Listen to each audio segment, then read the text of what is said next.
pointless to resist, my son.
Welcome, everybody, to tonight's game.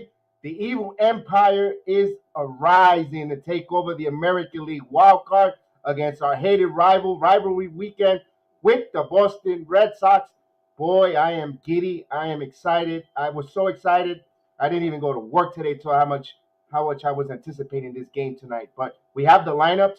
Welcome, everybody, aboard. I appreciate everyone. And here's the lineups for the visiting New York Yankees. Leading off, playing third base, DJ LeMahieu. First base, batting second, Anthony Rizzo. Batting third, the right fielder, Aaron Judge. Batting fourth, the designated hitter, Giancarlo Stanton. Batting fifth, the left fielder, Joey Gallo. At second base, batting sixth, Gleyber Torres. Batting seventh, the shortstop, Gio Urshela. At center field, batting eighth, Brett the Hitman Gardner. And catching behind the plate, Kyle Higashioka. For the home team, Boston Red Sox, you got a center fielder, Enrique Hernandez. At first, Kobe Schwarber. Shortstop, Cedric Bogarts. At third, Rafael Devers. The designated hitter, J.D. Martinez. The left fielder, Alex Verdugo. Right fielder, Hunter Renfroe. Behind the plate, Christian Vasquez. Second base, Jose Iglesias. And the pitchers for tonight, you have our ace on the mound, Gerrit Cole. And Boston, so far, their ace, Nathan Eovaldi, a former Yankee. So I am ready. Welcome aboard, everybody. Salute. Happy Friday night. I hope your Friday was wonderful. Salute to everybody so far in the chat. AB, what's going on? Mr. Hughes Pecker, what's going on? Harry Bushes, how you doing? I am healed. What's good, my man? Let's go time. Yes, indeed. Yes, indeed. This should be a good game. I am pumped. I am stoked. I am excited. I can't, how much more words and adjectives and nouns and verbs can I spit out? I just can't wait to call the balls and strikes and entertain you guys. It's going to be this is it. The final 9 games. I can't believe the baseball season is coming down to an end. The final week of the baseball season. Yankees, if they're going to go to the playoffs, they have to win. They got all the teams that they need, that they're chasing, that they're jockeying for position, or they're ahead of or fending off right in front of them. You got 3 games in Fenway, then you go to the Sky Dome in Toronto, and then you come home and wrap up the season with the Tampa Bay Rays. So you have to take care of business. Yankees they're in good shape. If they go 4-2 in the next 6, they'll be in good shape, and I think they'll be great to go. Maria, salute Maria. I hope you had a beautiful Friday afternoon, a Friday evening. Welcome aboard. And Hill says they have to win at least one of these games. Yeah, they gotta win. They gotta go 2 out of 3. Let's be realistic. A sweep will be phenomenal. A sweep will pretty much guarantee them that we know they're going to be there, either 1 or 2. But right now, we shall see how it works out for the New York Yankees. But I'm glad you guys are bored with me here. First pitch is about less than 3 minutes, 5 minutes away, around that, roughly there, depending on the national telecast, how it goes. I can't wait. Welcome aboard there. Hit that like and subscribe. Thank you for all the channel's love and all the positive feedback from everyone. And also thank you last night for all those that tuned in for the MMA program. Maria, I am Heal. I appreciate all you guys and Robert Parr and everyone that supports the Sports Jedi. I really appreciate you guys so much. I did a little Star Wars theme because the Evil Empire has risen. Remember, they call this the Evil Empire, the New York Yankees. So I went with it. Let's go with it. The Evil Empire. And we all know that the hashtag is right up here on my upper right corner. It says hashtag Bronx Luck. So let's get that trending. Hashtag Bronx Luck. And like Hill said, Toronto lost yesterday. And if the Yankees don't win today, people are going to be upset, pissed off. I agree. I know we were going back and forth. Those that have joined me on last night, they also saw that I kept the update on the Toronto game. I kept you guys updated and brisk and let you know, hey, Toronto is trailing or they tied. And also I am here. We kept going back and forth. And and I told you I had a feeling that Toronto was going to lose that game. And my feeling came through. I'm glad that my Jedi mind tricks worked out there. But man, this is going to be good. Nothing like Boston Red Sox, New York Yankees in late September in Fenway. The rivalry, Bucky Dent, the Bernie Williams walk-off in 99 ALCS, all the history, all the drama. Aaron Boone walk-off in 2003, Game 7. The Yankees, although it never happened in 2004 when they squandered a 3-0 lead. That was just in fantasy baseball. That was in the NBA 2K, MLB 2K. And that never happened, but they lost that series there. And all the rivalries that the Yankees and the Red Sox had, wow, this makes you, if you're not a sports fan of these two teams, man, you're missing out on this rivalry. So we can't wait. The Yankees lineup is being presented. I gave you guys the lineup. I'll put the lineup on the bottom here as well. Customary, I always throw the ticker for the lineups for those of you following at home. And salute to everyone. Good Saturday morning in the Philippines, 7:09 a.m. in the Philippines. Salute to everyone in the Philippines that are waking up to watch this game. And also in Taiwan, our friend Eddie in Taiwan. Thank you for joining us. And we got Nathan Eovaldi ready to warm up. He has 30 starts. He's a 10-8 record, a 3.58 ERA, and 173 innings. What can I tell you? He's got a lot of control. He has 188 strikeouts and 32 walks. So he's got very good control. When you have an opportunity to score him, you need to capitalize. You got to get him early, and you got to get his pitch count up. You all know that the Boston bullpen stinks, and if the Yankees could exploit that, and starting with Game 1 and make them tax the bullpen all weekend long, we'll be in great shape. So we're ready to go for the pitch. Here's DJ LeMahieu leading off. He's batting .268, 10 home runs, 56 RBI, and the first pitch is in there for a called strike. We're on the way, the rivalry game, and I am excited. And LeMahieu in 145 games, I gave his number, .268, 10 home runs, 58 RBIs. And quickly, it's a 0-1 count. Here's the pitch. Swing and a miss, 0-2. So I'm a little giddy. I'm a little jitter. I can't wait to see this. First time I call a watch-on for the Boston Red Sox, the hated Boston Red Sox, the greatest rivalry in baseball. Salute, Lamario. I hope your flight to Orlando is wonderful. And Nathan Eovaldi, he's ready to go. It's a crucial game here, and we shall continue with the 0-2 pitch. I'll leave that up there. Here's the pitch, inside for a ball. 1 ball, 2 strikes to count. to DJ, who's playing third base tonight. The right-hander, Eovaldi. So 1 ball, 2 strikes to count. Salute A to Z. Well, no problem. And here's the pitch. Vacation's a little later. We'll do the vacation destination a little later. We'll definitely do that. We'll find out what the theme of tonight is for the luck. 2 balls and 2 strikes. Although I've been watching the staycation down in the Florida West Coast. Billy Ward, salute. Here's the pitch. This foul out of play. So it still remains 2 balls and 2 strikes on DJ LeMahieu. Billy Ward, good evening, my friend. Good evening. I'm glad you're here. Rivalry night. Big implication here with the Yankee and Red Sox. I'm excited. And the 2 balls and 2 strike count from the right-hander Eovaldi. He's ready to deal. And here's the pitch. Down in the ball. 3 balls. The count runs full. I'm the leadoff hitter. 3 balls and 2 strikes. Oh, yeah. We're just on the way here. Big implication of this game. And the 3-2 count. Eovaldi ready to deal. And here it comes.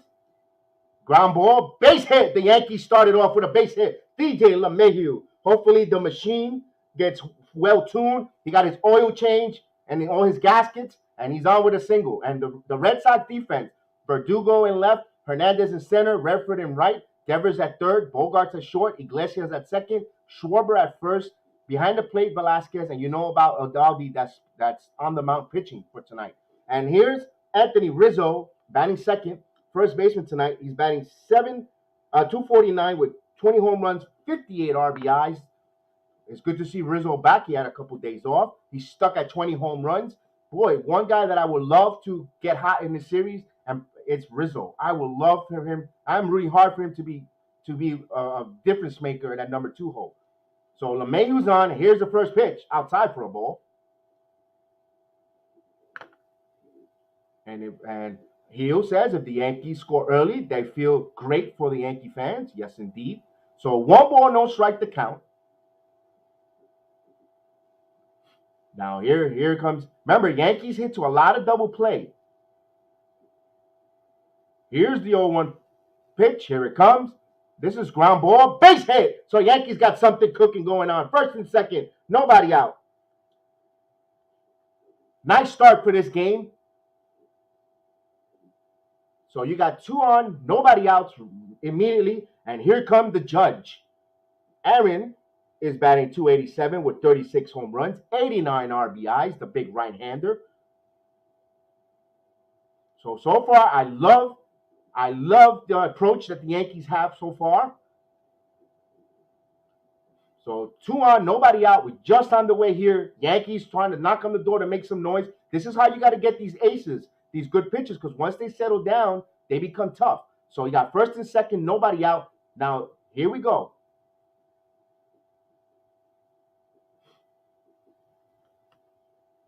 Judge, Eovaldi ready to throw. Catcher Velasquez going through the signs behind home plate.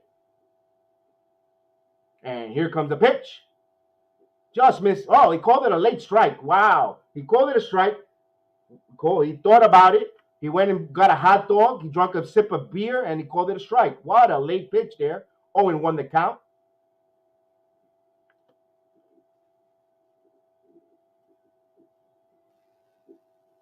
So 0-1 the count. And here comes the 0-1 pitch outside. 1 ball, 1 strike. Now, big and different. It should be 2-0 count, but it's 1-1. But it's okay. We'll see how this goes forward.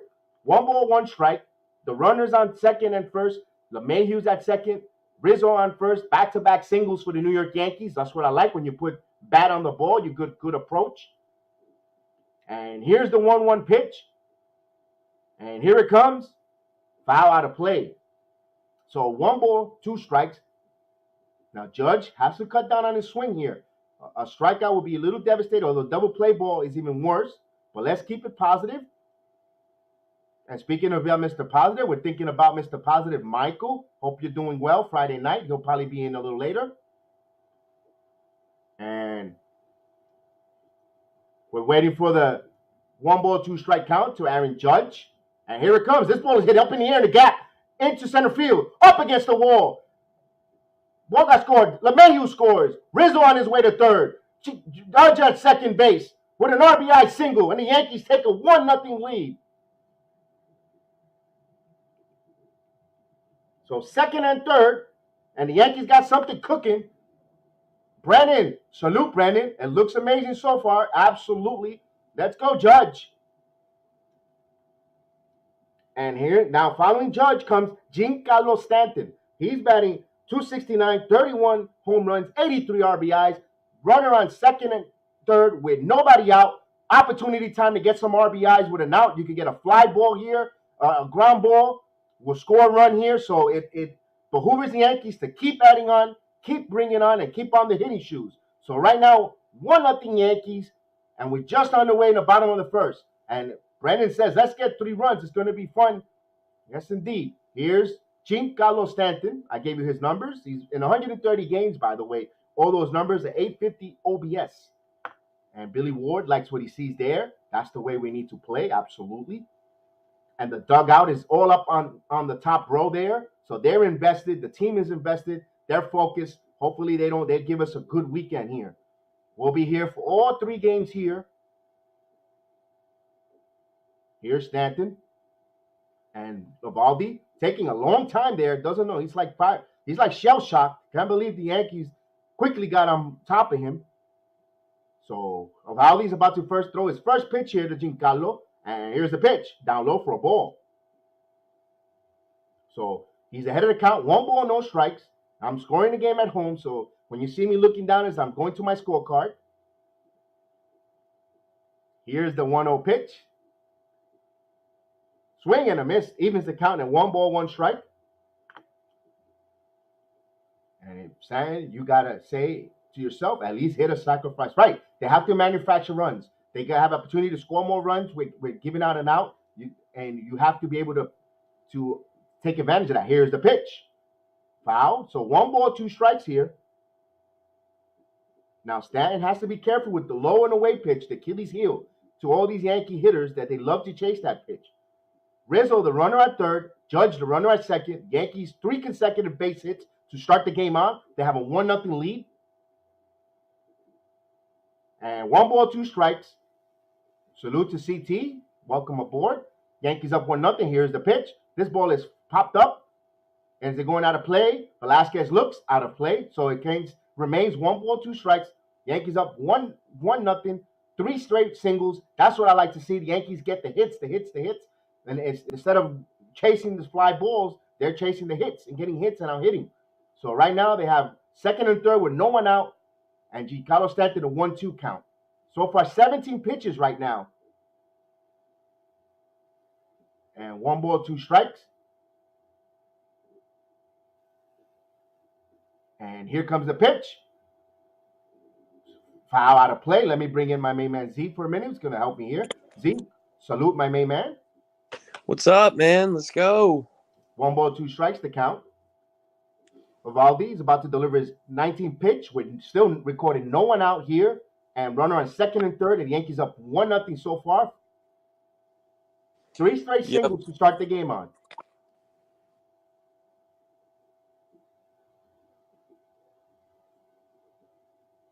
And 1 ball, 2 strike count. Here's the pitch. This is ball and in the ground. It's going to bring in a run in.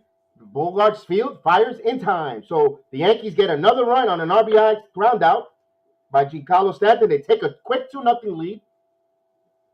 Did his job there, buddy. Did his job. Because now they're still be able to manufacture a run here if you have to.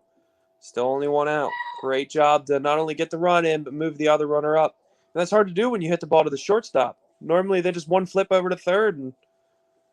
But very nice play. It was slowly hit. That's what it was. It was a slow runner. Yep. Here's Gallo batting .204, 38 home runs, 76 RBIs. A little bit. He's been hot in his last 9 games. Yes, sir. Yes, sir. And salute to Ace. I heard him say hello. And there's a shift on in there for a call strike, so he gets ahead of the count. 0-1. So weird seeing all the former Cubs like Schwarber, Baez, Bryant, Rizzo, everybody on a different team. So we shall see if they can score another run here. This ball is hit in the air to left field. I don't know if it's going to be deep enough because it's short field and he makes the catch. There's going to be a play. Whoa, Judge holds on the brakes. There's a play to third. He is back in time. He bobbled. Wow. That was stupid base running by Aaron Judge. Wow. So he flied to left field. There's 2 outs. There's still runner on third. Now, I wonder if he had a strong arm. I wonder if he would have got gunned at home. I would say that would have been if he would have busted it like he started and hustled the whole way, I think he would have been safe because they threw to Devers, the cutoff man, so that put him down, and definitely would have been a tough play to get him. And also, I wish the rule was you could run over the catcher still, because if it was, he could just bolt over the catcher. He's 6'7". Well, you still could. You still could if he blocks it. You can't go out of your way to hit him. But if he does try to block, you could have the collision play. Hasn't been taken out. Here's Gleyber. Gleyber Torres takes a ball outside. Gleyber, he's batting .257 with 7 home runs, 47 RBIs, and 685 OBS. And he's batting, and he's playing much more confident since moving to second base. Yeah. So hopefully, here's a pitch. This ball swing out of play, 1-1 strike. You see the confidence building in Gleyber. Yep. Putting good at-bats together day by day. I think he's reconstructing himself, starting from the bottom and working his way up fundamentally. So 1-1 strike. Go ahead, Zach. Sometimes you got to start from square one. You know, when you're slumping or you have a bad year, just start from the base, go back to basics. And the 1-1 pitch, here it comes. Outside, 2 balls and 1 strike. One thing of this inning, even if they only get 2 runs here, Eovaldi's pitch count is at 24 or 25 pitches coming up here. That's what you want. Boston bullpen stinks. And here's the 2 balls and 1 strike count to Gleyber. Eovaldi's taking quite a long time in between pitches. And here's the 2-1 pitch. Here it comes. This is a base hit. Another run scores for the New York Yankees. Yes. RBI single for Gleyber. Beautiful piece of hitting. Yankees jump up quickly, 3-0 on the Red Sox with 4 hits in the inning. This is what you want to see. Yeah. And Kev, another great sign was when I say about going back to the basics when he's slumping, Gleyber the last few years wouldn't have done what he just did. Because like you say and I say all the time, the weakness of this team is the breaking ball, mostly a slider, low and away. And your job, they tell you as a hitter, is send it right back to where it came from. What did he just do? Send it right back to where it came from. Didn't try to do too much. Great job. And where's Michael?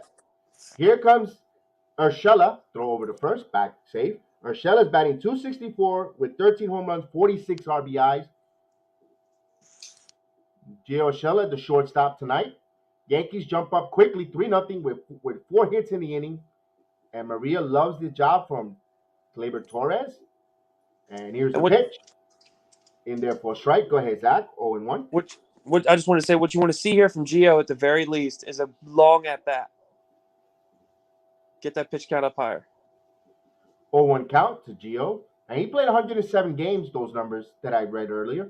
And here comes the 0-1 pitch. This ball is lined hard right to the second base. Another hard hit ball right at the second baseman. But the inning comes to an end. However, the Yankees scored 3 runs on 4 hits. No errors. They leave 1 man on base. 3-0 Yankees. And here comes the Red Sox with Gerrit Cole. They spotted him a 3-run lead. Let's see if he could shut him down. And 1, 2, 3 inning. And the Yankees, their offense cannot go to sleep. They need to score. Yep. They need to score early. They need to jump on the starting pitching. And like I always preach on the show, when you put bat on ball and you hit contact, good things happen. Yeah. And you know what also is really good is they went to the 7th hole hitter. That means they have another traditional leadoff hitter in Brett Gardner to start next inning. So normally, have a 3 and out, and then 1, 2, 3 inning, then all of a sudden Stanton, Judge, Gallo starting the next inning. Now you get to have Gardner, who always puts good at bats together. He might not, hit the ball all the time like he used to, but get on base. Higashioka, I know you don't like him, but he's been hot the last couple games that he's played. Last night, or not last night, but 2 nights ago, he had a good game. Maybe he could do something with Gardner on. And if he doesn't, then you go to DJ. who's a really good RBI guy. You know, he's big, he's clutch. Good things could happen the second inning just as well. Absolutely. That was a good ending for the Yankees. That was, Billy, because he hit the ball hard to shortstop, and it took the shortstop a good play to catch that line drive, because if that gets by him, that's more trouble. And he extends maybe another 6 pitches for Eovaldi in the first inning. So that was a key play there on the defense for the Red Sox. So for the Red Sox, they're going to have Kike Hernandez coming up by Schwarber, followed by Bogarts, and if anyone gets on, is Devers. They're top of the lineup, so their first time around against Gerrit Cole. You know Gerrit Cole wants to pitch well tonight. He's got that stench from last game against the Indians. Yeah, and this is a tough Boston lineup. You know that they're also deep top to bottom. Rafael Devers is a monster. JD Martinez, we know what he always is. Hunter Renfroe with a great year so far. You know, and you know what Schwarber is when he's right, when he's healthy. You know, he's a really good hitter. So, but Cole's got the nasty stuff to put all these dudes down if he wants. So hopefully he's got his A game tonight. So here's Kike Hernandez. He's batting .271, 18 home runs, 57 RBIs. And this is going to be Cole's 28th start with a record of 15-8, a 3.0 ERA. So he's looking to bounce back. He's still in the race for that Cy Young Award if he comes out here and has put up a really good game. And he's right back in there because Robbie Ray, following Cole's bad game, also have a stinker. So those are the neck-and-neck race. And here's the first pitch in there for a Cole strike. So Cole's ahead of the count, 0-1. And he struggled against the Red Sox, 1-2 with the over 5 ERA. But Gerrit Cole's a big game pitcher, so we'll see what happens. And here's the 1-0 pitch out there, 1 ball, 1 strike. Count evens it out. So Kike Hernandez, good numbers with 125 games. The former Dodger. 1 ball, 1 strike. And here comes the pitch. Down low, 2 balls and a strike. So Cole needs to get ahead of the count here and not start walking and putting the Red Sox in good hitting counts. And here's the 2-1 pitch. Here it comes. 3 balls and a strike. Not a good start the way you want to see Cole.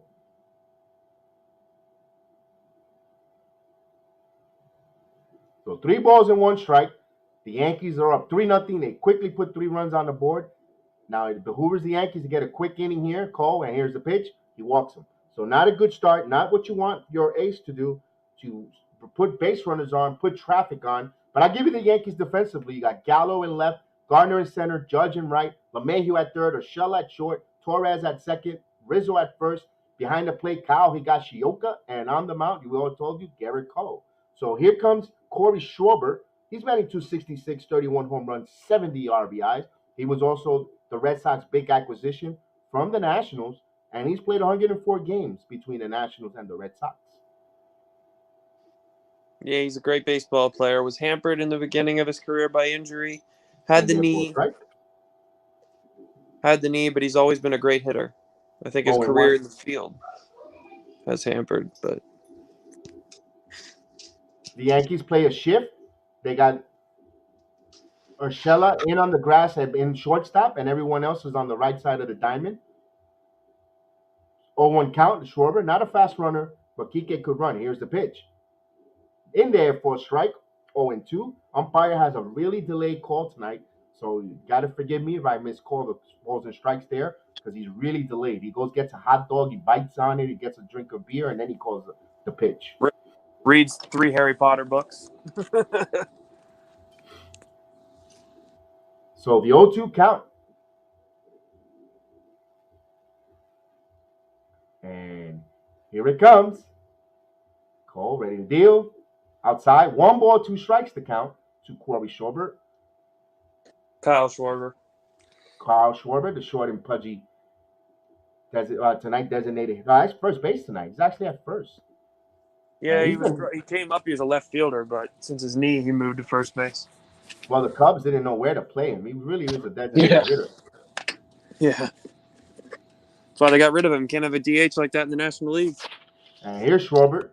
Then down to the ball. 2 balls and 2 strikes. The count is even there. So I kind of, Cole isn't sharp either. So Eovaldi, maybe nerves might be in play here for both Eovaldi and Cole in the first inning.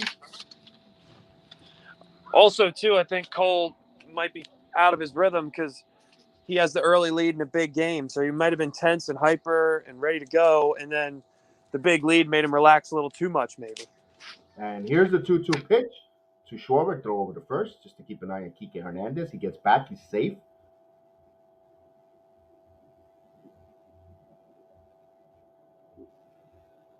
So 2 balls and 2 strikes to Schwarber. And the 2-2 pitch when Cole's ready. He's getting his sign from his catcher.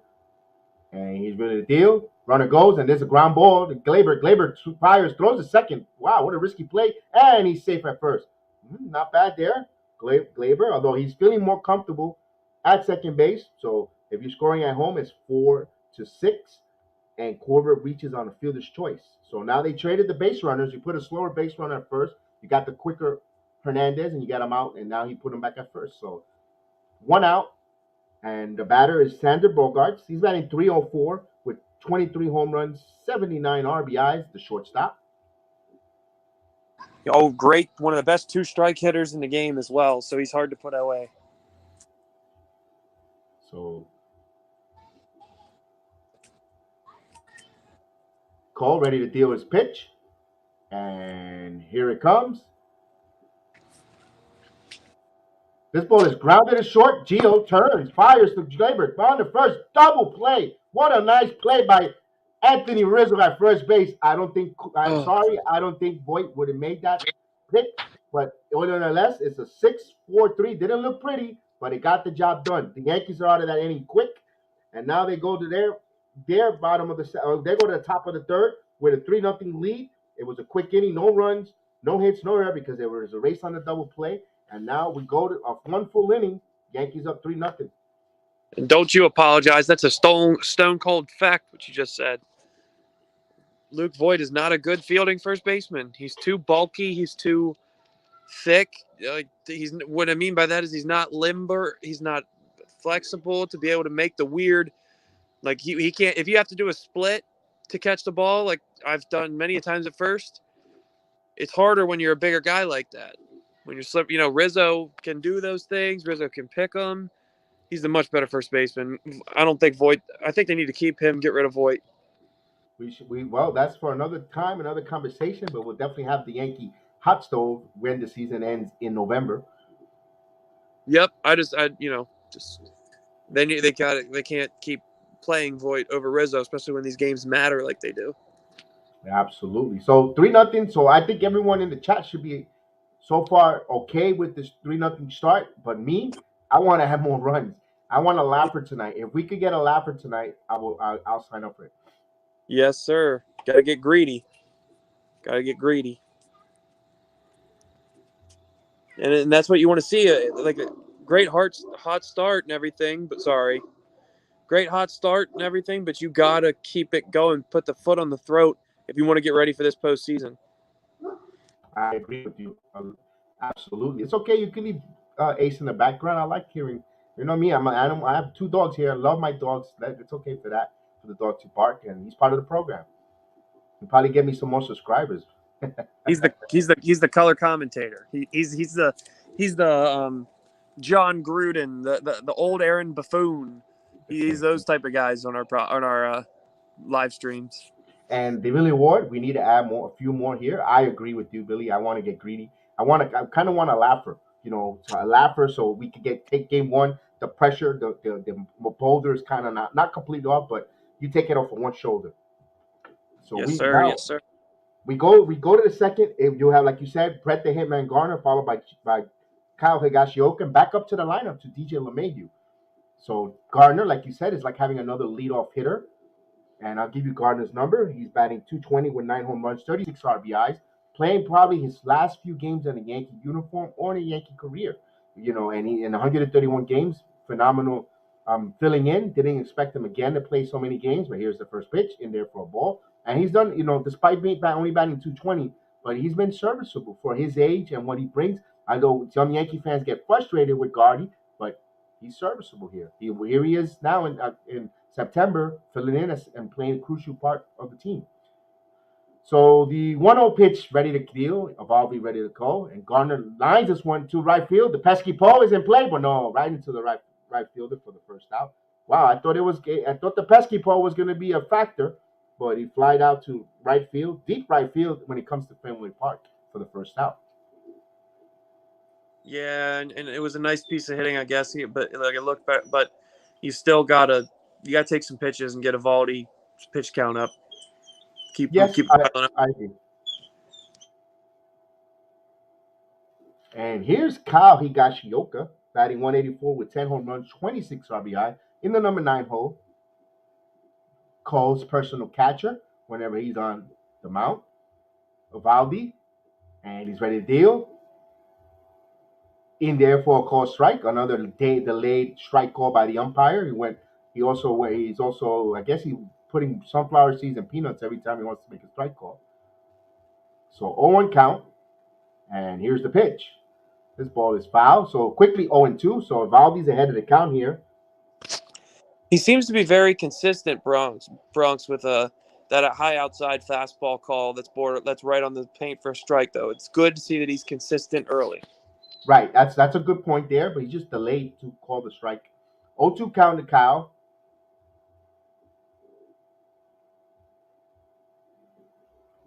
And the 0-2 pitch to Higashioka. Here it comes. This ball is lined to shortstop. Another good line drive shot into the short. Right, easy play there. But again, if you put bat on ball, good things happen. So you're scoring it at home in 6th Street. Shortstop to first base. 2 outs.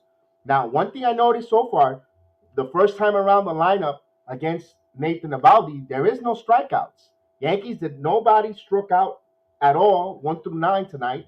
So that's a great battle that the Yankees just won. So we go back to the lineup with DJ LeMahieu. LeMahieu is 1 for 1. He lead off single. And Eovaldi, 33rd pitch so far coming right now. We want to see LeMahieu push it up to 35. Here's inside for a ball. So 1 ball, no strike. He's ahead of the count like he was his first time up. So here's the 34th pitch. And here it comes. This ball is slowly grounded to short. Boldar Fields fires in time. So he didn't work the count there. You wanted him to extend that pitch count, but 1 to 3 inning for the Yankees. No runs, no hits, no error. But here's the one key caveat of all this. Nobody has struck out yet. So you want to take that positive with that. Yep, that's very positive, but also I hate to sound pessimistic because I'm not. I just talk the game of baseball objectively. The thing that I hated right there in that inning was not. I mean, they were gambling on early pitches right out of the gate. Like they needed to work the count. They needed to stay disciplined like they were in the first inning, and now that they didn't, he got a nasty Nate, which is what we used to call him. Got a really quick inning, 1, 2, 3 inning. Now I'm afraid he might settle in for the rest of the game, and that's something you can't let him get comfortable because he's nasty when he does, and that's what scares me. And for the Red Sox, you got Devers, JD Martinez, Verdugo, and anyone gets on Redford. So you're gonna have their front 4, 5, and 6 while the Yankees already batted around their first time around, and maybe that's what it is. They kept the first time around approach, and the Yankee hitters didn't make the adjustments, or vice versa. They thought they were gonna they were more patient first time around, and second time facing it. Well, it was just LeMahieu the second time he faced them was more aggressive. Maybe something they something in the scouting report that, or maybe they might have thought stole a sign of tipping pitches. They might have seen something from him that he might have been tipping a pitch. Let's see here. ¿Qué hacen las pelotas que no son baladas en esa juventud? Juan Carlos de Costa Rica. Saludo, Juan Carlos de Costa Rica. Bienvenido, Tico, al programa de los Yankees en la Media Roja. Bienvenido. Estamos hablando del partido aquí entre amigos, entre colegas, y bienvenido al programa.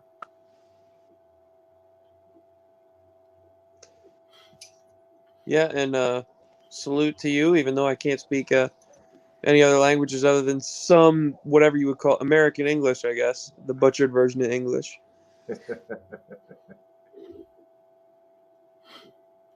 So when we get back from commercial, Devers will lead it off for Yep. Red Sox. They're showing the upcoming schedule. You got 2 more games in Boston, then an off day on Monday. And here's a pitch, foul out of play, then follow 3 in the Sky Dome with the Blue Jays, and then 3 with Tampa to end out the season. Huge 9-game stretch here. Got to capitalize. And I agree with you on that one. Speaking of, well, I was going to say hello to Mr. Hughes, but I'll leave it alone. Here's the pitch. In there for a strike, 0-2. I don't see anything from Hughes, but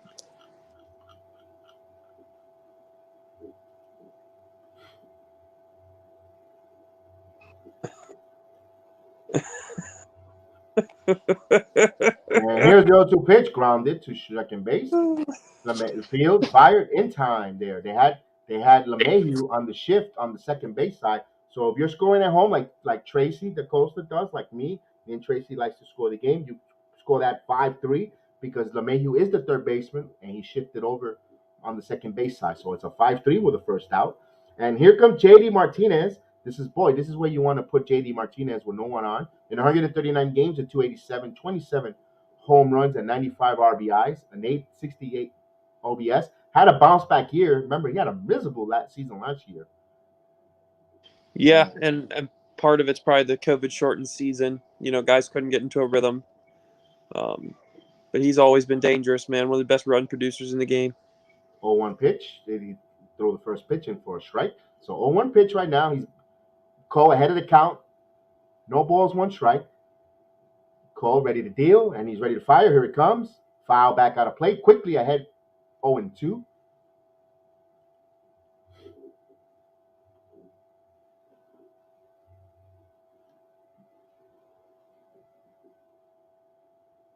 JD Martinez, I believe he might be a pending free agent coming up. At least he'd be a complete hitter and not just a designated hitter instead, not just a walk home or a strikeout. Ooh, close pitch there. 1 ball, 2 strikes. Just missed the outside corner. It was a bit outside, but it was close. 1 ball, 2 strikes.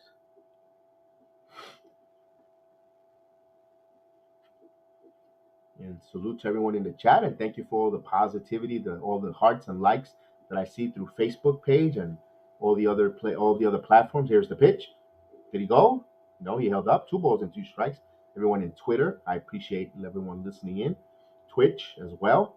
Thank you guys. Google search, WhatsApp platform. We appreciate everyone coming in and tuning in and finding us here, working their way to the broadcast. And here's the 2-2 pitch.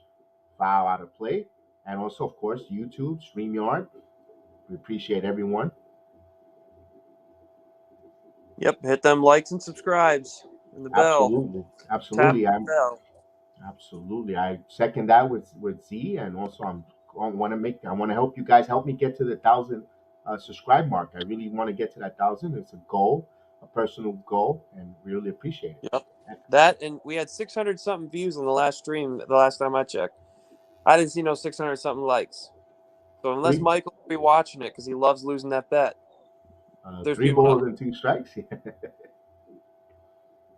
Go ahead, Z. Go ahead. I appreciate I was just saying, salute Michael, wherever you are. You need to be on here and be positive. But salute to you, man. Foul. So a nice little lengthy at bat here from JD Martinez on Gerrit Cole. And Maria's calling for a strikeout. We haven't heard the whistle. And the 3-2 pitch with 1 out. Bottom of the second inning. Yankees up 3-0. Cole ready to deal. Here's the 3-2 pitch. Missed outside. He walked JD Martinez with a 1-out walk. Here comes Verdugo. Verdugo batting .290 with 13 home runs, 59 RBIs. The feisty redheaded. In 139 games this season, left-handed batter. The Yankees wearing their traditional gray uniforms with New York across their chest, their navy blue cap, interlacing NY. The Boston Red Sox, something different. They're wearing their white pants with a yellow shirt with blue lettering, says Boston with a blue. They're totally different, commending the bombing in the Boston Marathon, those colors, and Boston strong. Here's the pitch to Verdugo in there for 4 strikes. And also, bro, I love that. I know it's a rivalry. Respect the Boston, man, for going through such a tough time, and for all the families that were involved, man. Hopefully, you guys are healing well as you can. 0-1 count. Runner on first is JD Martinez. Not at fleet of foot there, and neither is Verdugo. So double play could be in order here. And here's the pitch. Foul out of play. Quickly 0-2. Yankees already turned a double play on the Red Sox in the first inning. So we shall see. 0-2 count. He's ahead of the count. He could expand the zone and throw to his pitch. And then on deck is Hunter Renfroe. So 0-2 count. Cole, 24 pitches, about to deliver his 25th. 0-2 count. Yes, sir. Z will be right back, guys. And here's the 0-2 pitch. Swing and a miss, struck him out.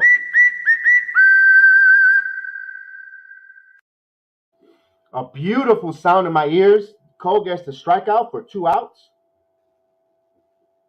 And here comes Hunter Renfroe, batting .268 with 28 home runs, 91 RBIs. Renfroe, the right fielder tonight's game. Cole, 25 pitches right now with 2 outs. Bottom of the second inning. Although Renfroe has 91 RBIs. What did I say? Yeah, 91 RBIs. Pretty good numbers, if you ask me here, in 135 games. So the Red Sox score runs. And here's the first pitch to Renfroe. Here it comes. Just miss outside for a ball. 1 ball, no strike. Runner on first is JD Martinez. There's 2 outs here. Yankees already up 3-0. Bottom of the second inning. In Fenway. Crucial rivalry game. Playoff implication. Jockeying of position of the American League wild card at stake. Here's the pitch. Swing and a miss. 1 ball, 1 strike. Yankees currently in second place, 1 game ahead of the Toronto Blue Jays. We will keep you updated once that game gets underway against Minnesota. Minnesota beat the Toronto Blue Jays last night, 7-2. Here in Fenway, 3-0 Yankees. The Oakland Athletics got swept by the Mariners. The Mariners are surging a little, but I don't think there's enough real estate to catch up. But we should keep an eye on them as well. So we can't. They play a little later. But here in Fenway, 1 ball, 1 strike. Here's the pitch. Up high. 2 balls and a strike. So Cole is being very careful with these hitters.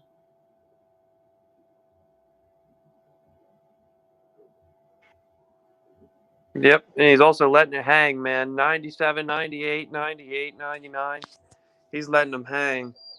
He's going all out. I love it. And here's a 2-1 pitch. In there for a call strike. 2 balls and 2 strikes. I got a statement, but I'm going to make it a little later in the game. I want to see it when the game is halfway through, that I want to make it on Gerrit Cole. It's nothing negative. It's not controversial. It's a statement or observation. So hopefully just remind me in case I forget. Midway through the game, Gerrit Cole statement? Got it. Yes, sir. You remind me so I can remind you. Here's the 2-2 pitch. Swing and a miss. Struck him out.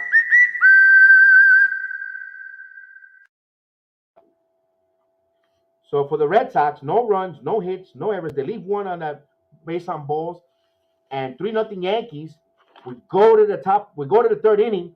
For the Yankees, you got Rizzo, Judge, Stanton. Anyone gets on, Joey Gallo. Let's see the second time around the lineup, the second time in approach. Let's see if what kind of changes, what kind of approach that the Yankees have. I personally don't want to see them swinging early on the count. Right away, I want them to try to work this count. I want the Yankees to get in that Boston bullpen tonight early, because it's going to dictate the rest of the series. Because if their bullpen gets overtaxed, overused, it's advantage New York Yankees, especially going in later games. We still, it's a 3-game series. You want to get in that Boston bullpen early.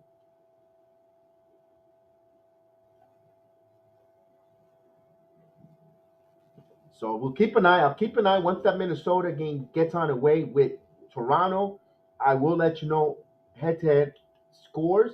But if anyone in the chat wants to be my honorary update anchor for the Minnesota-Toronto game, feel free. Let me know so we can keep us at bay, at brisk, and when scoring chances happen in that game, I really appreciate it. We had several people do it in the last few games. We had Brennan was our update anchor in one night and so forth, and hopefully, and we had Robert Parr the last time as our update anchor. So we definitely would like someone tonight if they want to be the chat update anchor. That'd be phenomenal. Let us know, what's going on in those other games around the league. So we'll go to the third inning. So far, I love the Yankees' first inning approach. We need to continue that. We need to continue being smartly aggressive. You heard the word I said, smartly aggressive, and not There's also a foolish aggressiveness, but I want them to be a smart, aggressive team tonight. Jerome, salute Jerome. We're up 3-0, Jerome. What a beautiful start of the game. 4 straight hits for the New York Yankees. Then they manufactured some more runs. 3-0. It's so far, that's what we like to see. And here's Rizzo ready to come into the bat. Rizzo is 1 for 1 with a single in his first at bat. 3-0 Yankees. Yankees got 3 runs on 4 hits. And here's the pitch from Eovaldi, ready to go. He called for a strike. So the umpire is consistent, but consistently slow calling the strike. Rizzo, 1 for 1. He scored a run in the game. The left-hander. And Maria thinks that Boston may be tired. Here's the pitch. Swing and a miss. 0-2 to Anthony Rizzo. Now Rizzo with 2 strikes tends to choke up and serves the ball the other way. No, that's right. Good morning. Good morning in the Philippines. And one of my favorite players so far in limited time is Rizzo. This ball is popped up in left field, and it's going to hit off the monster. Or is it going? It's off the monster, off the wall. Rizzo on the way to second with a double. So that's what you got to do if you're a left-handed hitter in Fenway Park. Hit the ball the opposite way, and Rizzo has the perfect approach, man. Got to love it. Robert, what's going on? I wrote in the chat already. Salute my main man, Robert Parr. Bam. Salute. Let's go, Rizzo. Let's go, Rizzo. The whistle woke them up. So we got something cooking here. We got Rizzo on with a leadoff double. And here comes the Judge, who's also 1 for 1. Had an RBI single, his first time up. So the Yankees, again, knocking on the door here. I love it. And that's another thing with Rizzo, too. Sorry, I'm back. But that's another thing with Rizzo. He's like a leadoff guy as far as on-base percentage goes and good at-bats. He's not fast. But I love how we're starting each inning with a guy that can get on base instead of a strikeout walker power guy. And the ball outside for a ball. Judge ahead of the count, 1-0. Rizzo, the runner on second. He had a leadoff double. He's 2 for 2 tonight. And like I was saying earlier, I was craving and I called. I want Rizzo to get hot in the series, and so far he's 2 for 2. Yes, sir. And the 1-0 pitch, Eovaldi slowing down as well. So both starting pitchers are really being cautious and deliberate to their pitching. So it's like a chess match up here with these 2 pitchers. 1 ball, 1 strike. It's going to be a long one. It's going to be a barn burner. So here comes the 1-0 pitch. Here it comes. Outside, 2 balls and no strikes. So Judge is ahead of the count, 2-0. Eovaldi has a lot of good control. Look for Judge to be aggressive here on a 2-0 count. This is where you're going to be aggressive here. A lot of times I tell you got to take, but sometimes, and this is a part where he got a good pitch. He has the green light here. So 2-0 count. Yep. And Eovaldi ready to deal. And here comes the pitch. He held off on that low and away pitch. See, when they feel good of themselves and they're confident, they lay off that bad, nasty pitch down and away. So it's the 3 balls and no strike. Now here, you have a chance to get a big inning. You give the green light. Unfortunately, me as a manager, green light. Though Judge has been ripping it, but 3-0 count. Hold on a second, buddy. We got a bigger picture. We need to get greedier. Also, though, if it's a walk, you can't be upset. It's disciplined at bats. He called a pitch, just clipped the outside corner. He called a strike, although Judge threw the bat thinking it was a ball 4. Was it ball 4 or is it a strike? Well, wait a minute. Hold it. Wait a minute. That's ball 4. But he called a strike. Yeah, he canceled it. He actually realized it was a ball. He went strike, then went, nope, I was wrong. Oh, whoa. Wow, the umpire, he had an itch.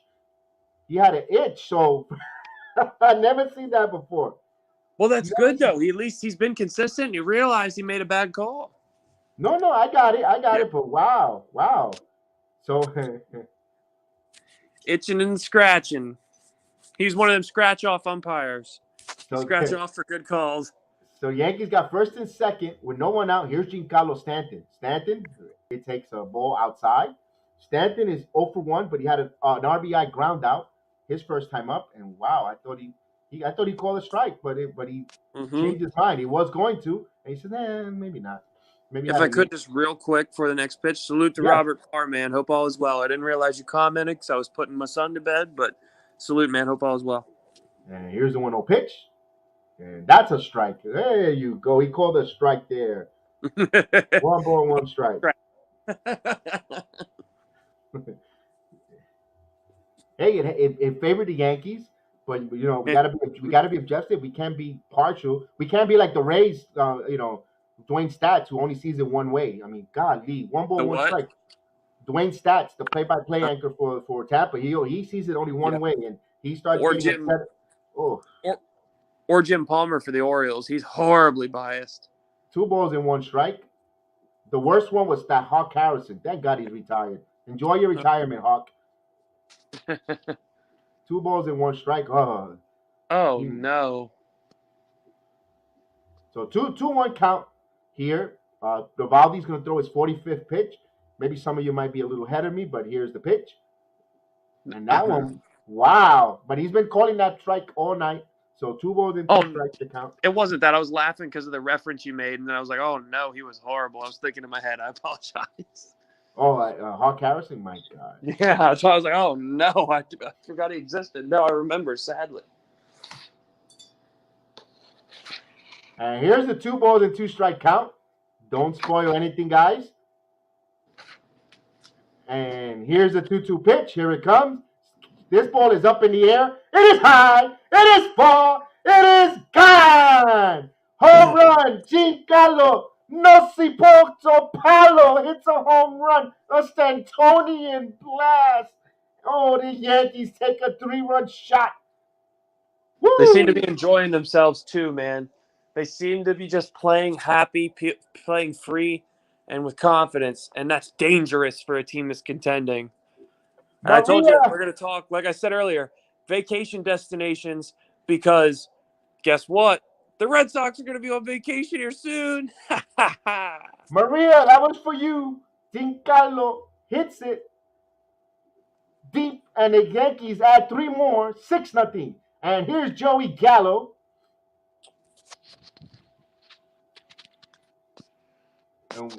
Gallo, 0 for 1. He had a fly out in the first. Here's the pitch, ground ball, base hit for Joey Gallo. He's in the party as well.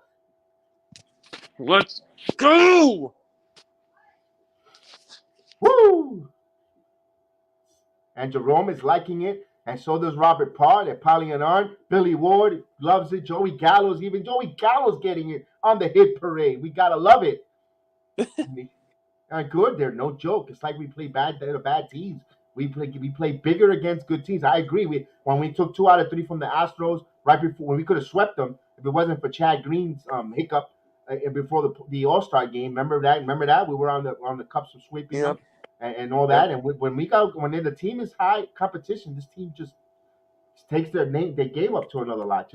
It's the Detroit Tigers of the world, the Baltimore and so far they just play down to the Mets, because now the Mets, they stink. And Stanton's home run that went into the bullpen warmed up. I guess that was the alarm clock for the Red Sox bullpen, because they just started warming up a guy. And here's the pitch. Gleyber Torres ready to come in. Gleyber, 1 for 1 with an RBI single. So this young man also feeling more comfortable at second base. If his bat starts heating up, he's capable of also providing a punch here in the Yankee lineup. Here's the pitch. In there for a ball. So up high. So 1 ball, no strike.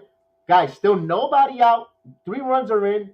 And Shimura is warming up for the Boston Red Sox, the Oriental fella. Hirokazu something or other. I can't pronounce his last name. And here's the pitch. Ooh, inside. 2 balls and no strike. That was inside. It was a breaking ball. It wasn't a fastball. No malicious intent there. Just wanted to get Glaber off and try to move him out of the plate. So 2-0 count.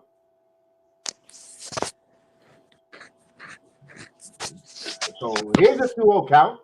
Here it comes. Swing and a miss. 2 balls and 1 strike. He just challenged Glaber there with a good fastball. So it behooves the Yankees to pile up some more, get that Eovaldi pitch count, get in that Boston bullpen early because it's a long series, and this is what you want to do.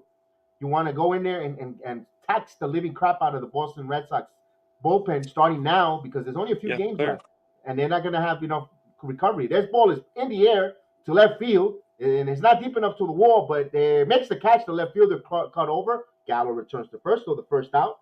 Glaber was retired, and here comes Gio Urshela, who's 0 for 1. He grounded out his first time up.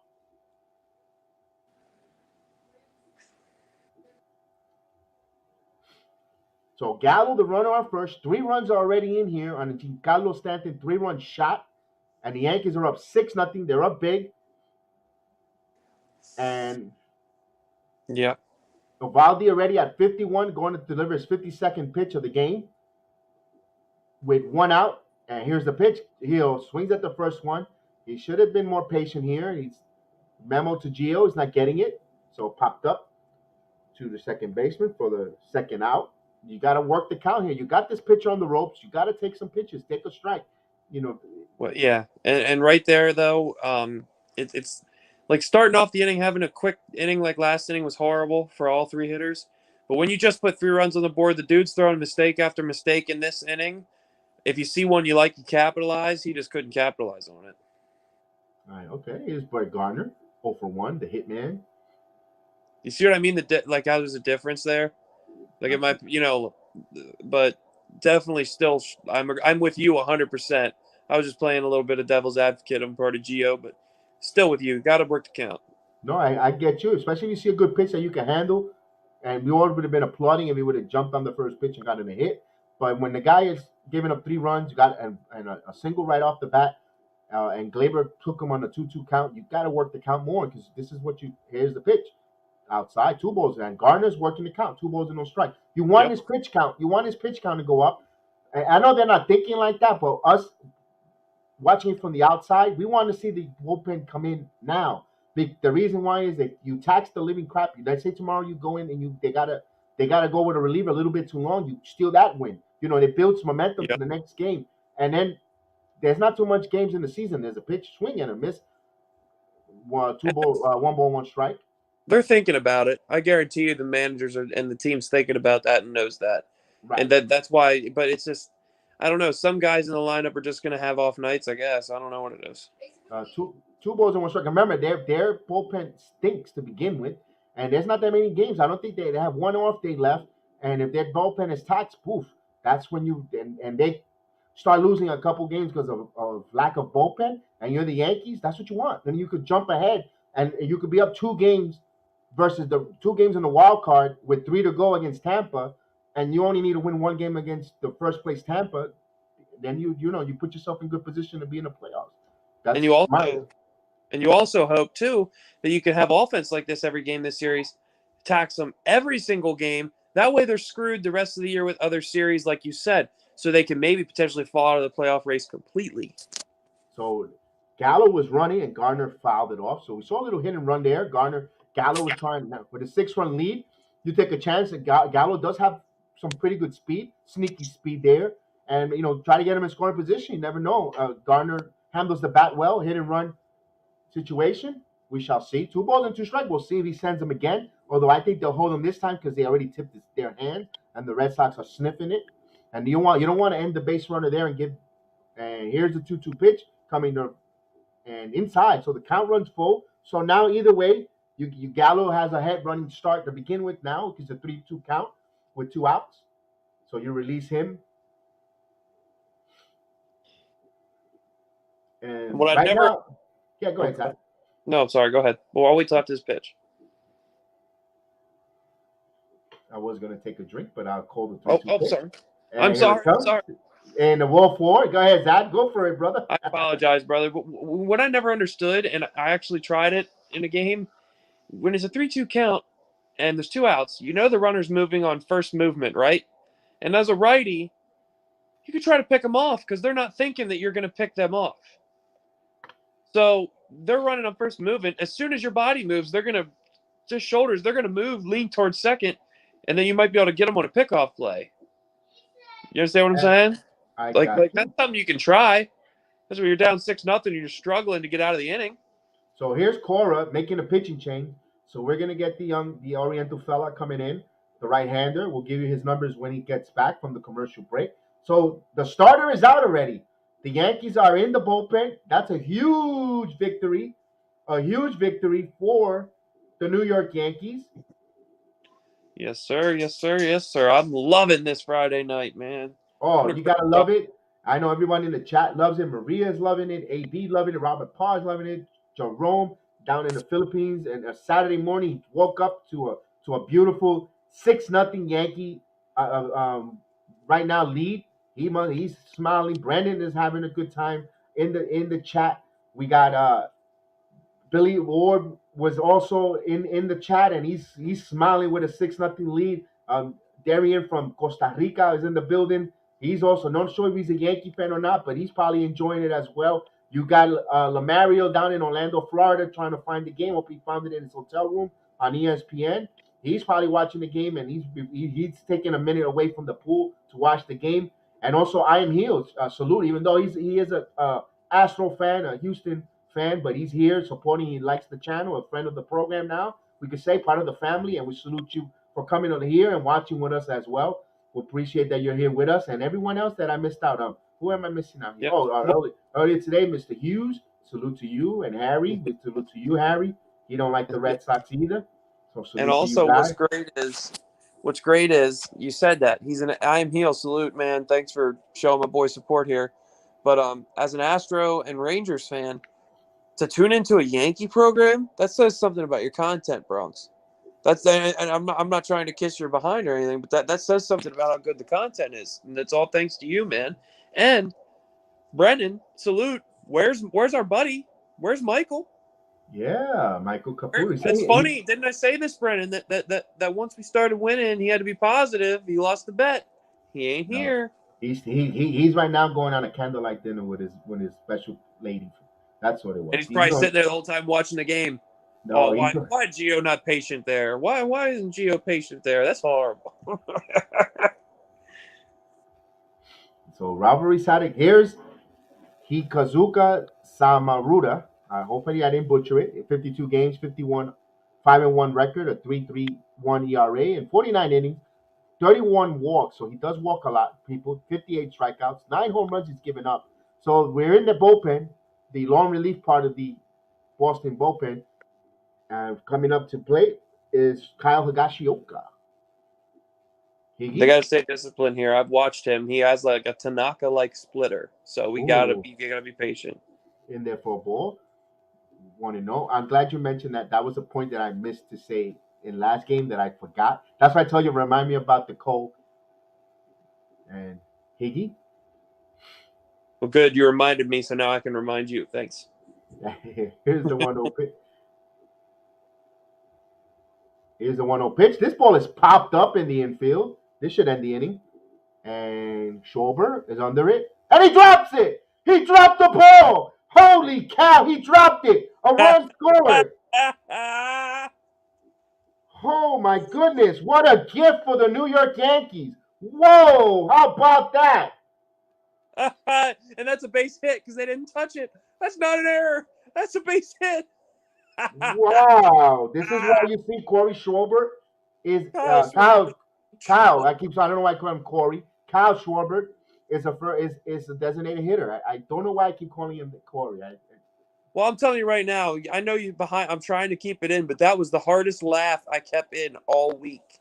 So you didn't understand what was about to happen. Wow. So the wheels on the bus are falling off. You know, his splitter is pretty nasty, though, isn't it? It is a nice, nasty pitch. Here's DJ DJ, 1 for 2 here. Third time up for the Yankees around, and it's still the third inning. So the Yankees came ready to go, focus tonight's game. Here's a pitch, down for a ball. 1 ball, 2 strikes. So the Yankees with LeMahieu, it's the ninth man to come up.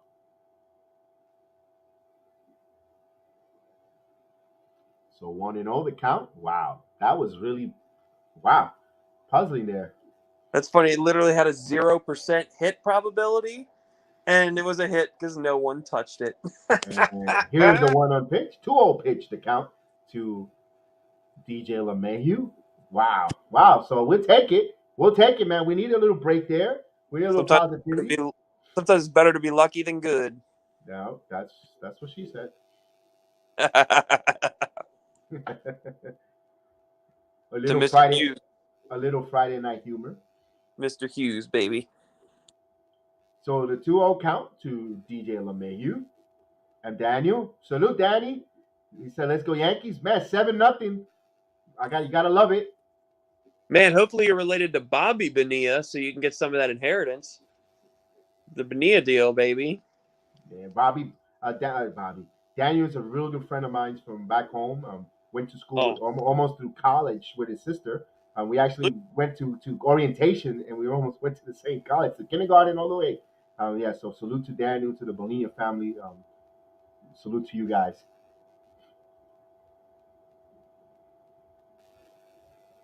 And here's the 3-0 count to DJ. And here it comes, ball 4. So the Yankees have all batted around, and we go back to where it started with Anthony Rizzo. And Rizzo is 2 for 2, man. Yes, indeed. So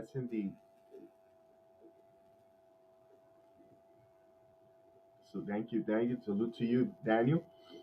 And the bases are loaded now. The bases are loaded with 2 outs here. And here's Anthony Rizzo and Cora drawing with the home plate umpire. He'll be going home soon. He'll be getting run out. You'll watch. You'll see. To see what spark the Red Sox offense. So the bases are loaded to Anthony Rizzo. The game has slowed down a bit here, but the Yankees are patiently giving us a reason to smile and a big party. Here's the pitch. He just missed for a ball, so he's ahead of the count. Now Rizzo's 2 for 2 here. And I mentioned that was the main guy that I wanted to see get hot for the Yankees, Rizzo. So far he's 2 for 2. Hasn't let me down yet.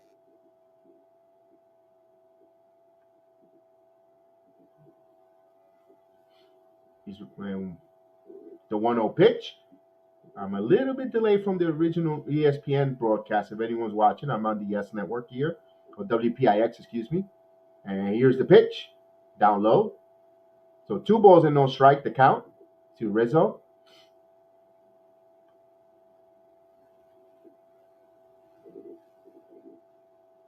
So the pitcher doesn't help himself if he doesn't throw strikes either. If he falls behind, it only increases the Yankees' batting average.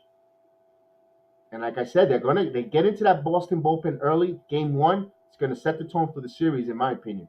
So the 2-0 pitch to Anthony Rizzo. Oh man, this is just so nice to see. Finally, they're doing what they're supposed to do. And here's the pitch. 3 balls and no strike. There's nowhere to put Rizzo. The bases are loaded, although there's 2 outs here. Do you give him the green light? You're up 7 runs, no, because you just gotta be an assassin. You gotta play smart. I know he's through 2 for 2 right now, and you know how much I really am a big fan of Rizzo coming over with the Yankees. I'll still, he's a good hitter who can hit with 2 strikes. You gotta try to get a cheap run in here. Yep, totally agree. Just posing the question. No, that's my that's if I were the manager, but I'm not. If you were the manager, the Yankees would be better than with Buffoon. I wish not. I don't know. I'm a good manager, but not to that level, man. I think you don't need to be. I'll be over. I don't know if I'll probably get into too many arguments with the analytics because I'm too old school. 3 balls and 1 strike. I'd be objected every game. I'd be like Lou Piniella. So now the 3 balls and 1 strike. So I think Rizzo is going to try to hold. Remember, he is a really good 2-strike hitter who chokes up on the bat. He hits the contact. And here comes the 3-1 pitch. Caught the outside corner, 3 balls and 2 strikes. That was a pretty good pitch there. Yep, good job battling back. Absolutely. So the bases are loaded with 2 outs, 3-2 count. 4 runs are in this inning. Yankees looking for more. Opportunity to get some more RBIs here. First game of the crucial rivalry series for the wild card implication. And right now the Yankees are up 7-0.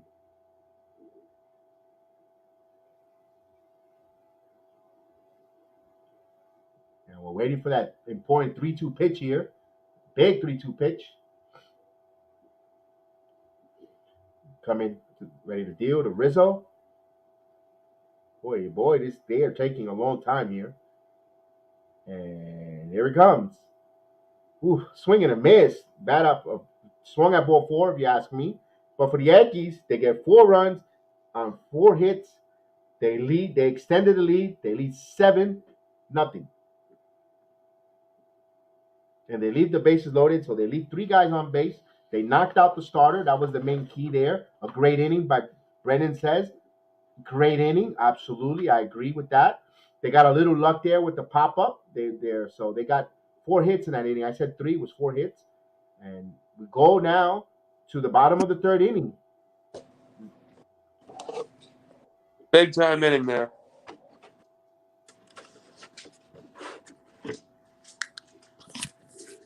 Z, while I'll try to reset maybe I get up to speed with my phone. Go ahead and tell me what you saw in that inning. Well, it feels like a lifetime, but great at bat from Stanton. Great at bats to lead up to him. Fundamental baseball. Even a good at bat at Rizzo at the end to run the relievers pitch count up. Even though we already got 7 runs, so I understand it was a strikeout, but it's okay because we're greedy, we're capitalizing. But he also, wasn't an easy out, so he struggled. High leverage pitches, you end up with a good situation because now they're gonna have to go to the next reliever, then the next reliever, like you said earlier about the bullpen. Right. Well, while they're in change of innings, we'll continue here. We'll tell you about fans. If you're a football fan, let you guys know tomorrow morning we'll have a quick football program. We'll have a panel, open panel discussion about the football picks around the NFL tomorrow. We'll tune in tomorrow to our program, and the program is called Football Nights Weekly.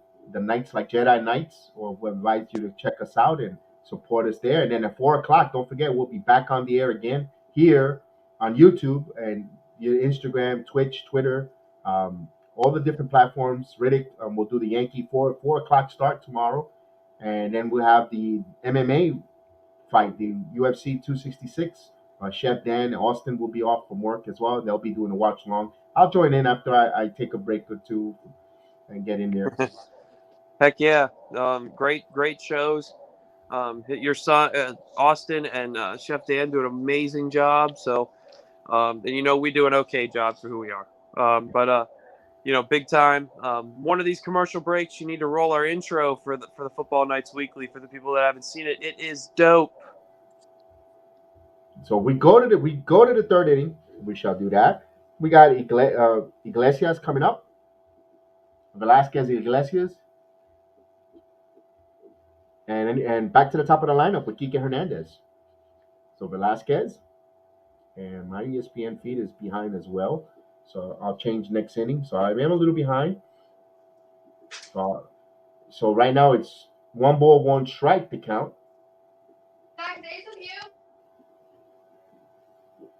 To Velasquez. Velasquez is hitting .263 with 6 home runs, 48 RBIs. The right-hander, the catcher. Cole about to deliver his 33rd pitch of the game. And here's the 1-1 pitch. Missed outside. 2 balls and 1 strike to the catcher. The number 8 hitter.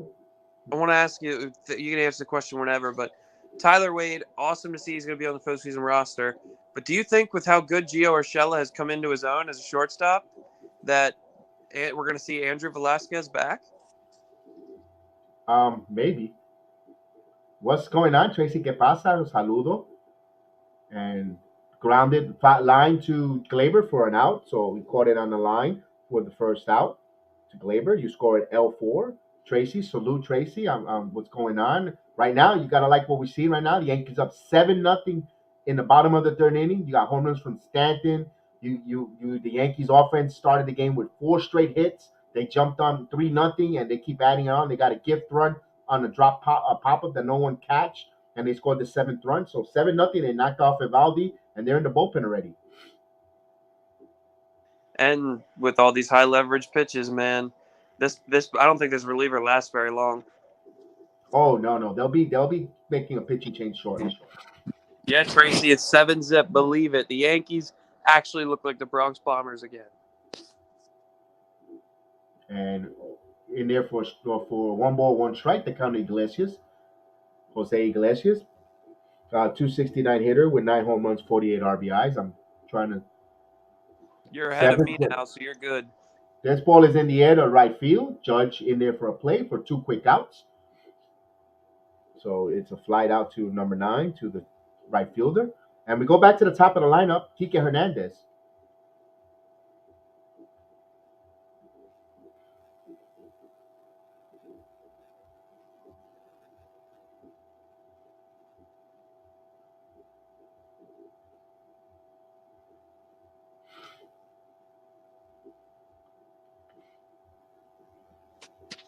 Oh, man. So we're ready for the first pitch here. For some reason, it's getting a lot of pause in between. It's not that quick, normal. That's what I was just gonna say. In there for a strike. So Kike Hernandez is 0 for 1. He's in there for a strike, so he's behind the count, 0 and 1. Although Cole is throwing strikes, even with this long delays in between. Yep, and it's probably keeping him fresh too, like so you can have a nice break and relax. And he's a professional and nasty enough. Long breaks in the dugout really don't faze a guy like him. 0 and 2 the count.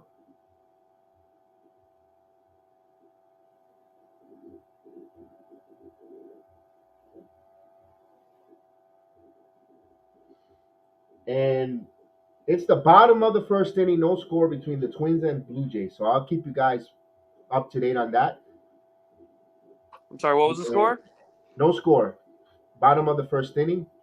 And 0-2 count here to Kike Hernandez. Cole 40 pitches so far through 2/3 and 2 innings and 2/3.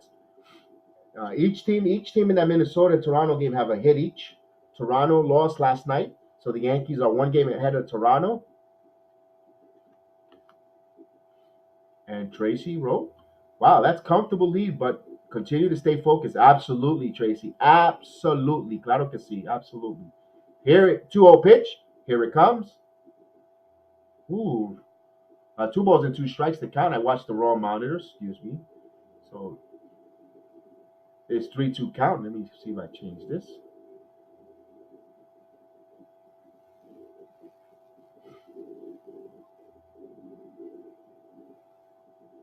So 3-2 count. And here it comes. Walk them. So 2-out walk to Kike Hernandez, and you bring up Schwarber. Schwarber want to try to redeem himself for that terrible play. He dropped that automatic out there to end the inning and allow another run in there. At least that was limited to just 1 run. It could have been worse. Yep. And this is normal, as they show a picture of Kyle Schwarber and Anthony Rizzo together. It's normal for Gerrit Cole to look like this. I know the walks are up, but it's just because they're not chasing his nasty breaking balls. His breaking balls are on tonight, but normally people chase those. Red Sox are actually staying pretty disciplined on the breaking balls. It's amazing to see him being disciplined. It's still down 7 runs. And here's the first pitch to Schwarber for a ball. He's ahead of the count. 1 ball, no strikes. And here's the pitch, 2-0. So Cole, after getting 2 quick outs, starting to lose the strike zone a little bit. This is the last thing you want to do is put runners on. And with the top of the lineup of the Red Sox, number 2 hitter at the deck, and then you got Xander Bogaerts, you don't want to get them any hope to try to get back in here. It's a strike. So the count is 1-1 strike. It evens out. And thank you guys for joining me Friday evening. Rivalry game, big game, game one. Rivalry playoff implication here. Wild card chase between the rivals, Yankees and Red Sox. And here's the one pitch, foul out of back, 1-2 strikes. The Cardinals are about to win 14 straight, so they top the Yankees. They surpassed the Yankees' 13-game winning streak, and they own the 14th straight win. Could there be a team that might have peaked a little too early and come into the playoffs and bow out, or they continue their hot streak going into the playoffs? That's what a concern was for people when the Yankees got hot. Yeah, and shout out to Adam Wainwright for being I think the 6th player all time to have 2,000 strikeouts with one team, and he's the first Cardinal with 2,000 strikeouts. It's none other than Bob Gibson. Here's a pitch, just missed. Wow, 2-2 strikes. Wow, that was a close pitch, and it just missed the inside corner on Schwarber. That was a nasty pitch. That's too close to call. If I'm Schwarber, you got to swing at that. He got lucky out there. So 2-2 strikes to count with 2 outs here. Bottom of the 3rd inning, Yankees up 7-0. Here's the pitch, foul play, 2 strikes. Got Bogarts on deck. And man, with a game like this, do you see possibly Cole going just 5 innings to keep him rested, and then you bring in like Severino for the last 4 innings to give him some work? It all depends on how high velocity or high leverage and how the Red Sox hitters look. Here's the 3 strikes. What I mean is, even if they're not on the board and they have Cole pitch high level where they're a couple hits away from getting right back in the game, then you got to go with your best relievers. You got to maybe want to extend Cole maybe one more inning or two. So here's the 3-2 pitch. Swing and a miss, struck him out.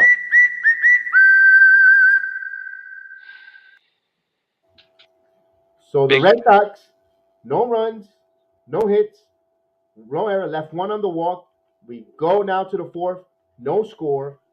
7-0, no hits for the Red Sox so far. And I'm telling you, like, the reason I said that is because we're going to need Cole at least one more time in these huge series, right? 1 or 2 more times, possibly. You keep him 5 innings, maybe 80 pitches. You keep him fresh. And Domingo Germán, Luis Severino, they need work. They're coming back from injury. So if you give them a couple innings, they're starters. You know they can handle the workload. Get them some time because Sev needs game reps if he wants to be effective in the playoffs. Oh, ladies and gentlemen, he's in the building. He is in the building. Mr. Positivity. Yeah, Michael, I love the change of positivity. I love you holding up your end of the bargain. Where's Brennan? Brennan, where you at? Talk to your positive buddy. But Michael says he's been struggling. Michael. Oh, Mike, you literally had a bet. Hold on. Wait a second. Let me get it put. Michael, look at the column. Red Sox, no runs, no hits, no error. What do you? I don't know. Go ahead. You're literally supposed to be a man of your word. You bet me you'd be positive, nothing but positive for a week, and you broke your bet like 4 times already in one day. No, he's still positive because he's thinking he's only 2 out of 3. 0 negativity. I said overly positive. Michael's happy. He's happy. It's Friday. He probably got his paycheck and everything, like like all of us here. Yep. Yeah. Calm down. He wants us to calm down. Have to take a chill. We love Michael on the program. Oh, of course. Great guy.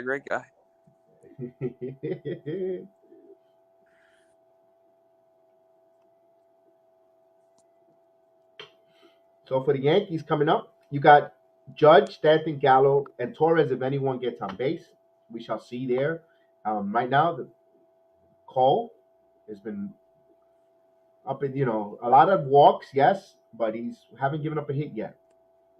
And the Yankees have scored 7 runs. The Bronx luck is up. If you look at the behind the screen, you see the Bronx luck on the upper right-hand corner. And Judge, first pitch, popped the ball deep to center field. And when it comes down, it'll be out. And the center fielder makes the catch. And 1 out. 1 pitch, 1 out.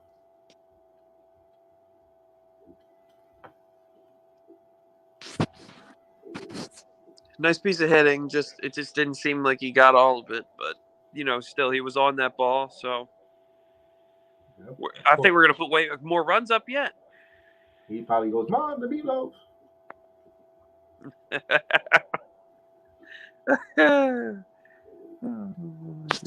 Here's Stanton, who's 1 for 2, but his one hit was a huge 3-run shot that made Maria extremely happy and everyone here on the chat. So here's the pitch, up high for 1 ball, actually a strike. So 0-1 count to Giancarlo Stanton. He's having a great year, man. 270, 30 couple homers, 80 couple RBIs. Big time year, bounce back year for a guy that's been hurt for all of pretty much 3 seasons. Here's the pitch, chopped it foul out of play. 0-2 the count to Giancarlo Stanton. Now this guy has a nasty splitter. Yeah, he does. Careful.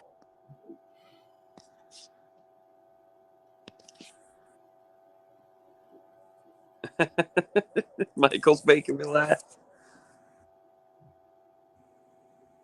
Need to send more than just Bronx luck to Cashman.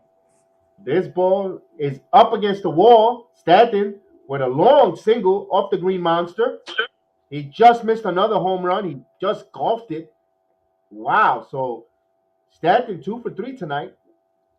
That was an amazing play by the left fielder there. Like, people don't realize how hard it is to play the ball off the green monster.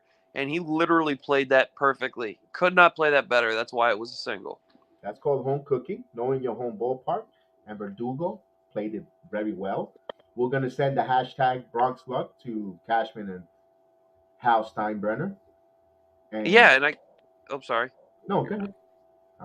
I get the home cooking, but still, I didn't even like Manny Ramirez wasn't a good fielder, but he played there for decades in years in left field. Never seen him play a ball that well. That was nice. And here's Gallo. Gallo's 1 for 2.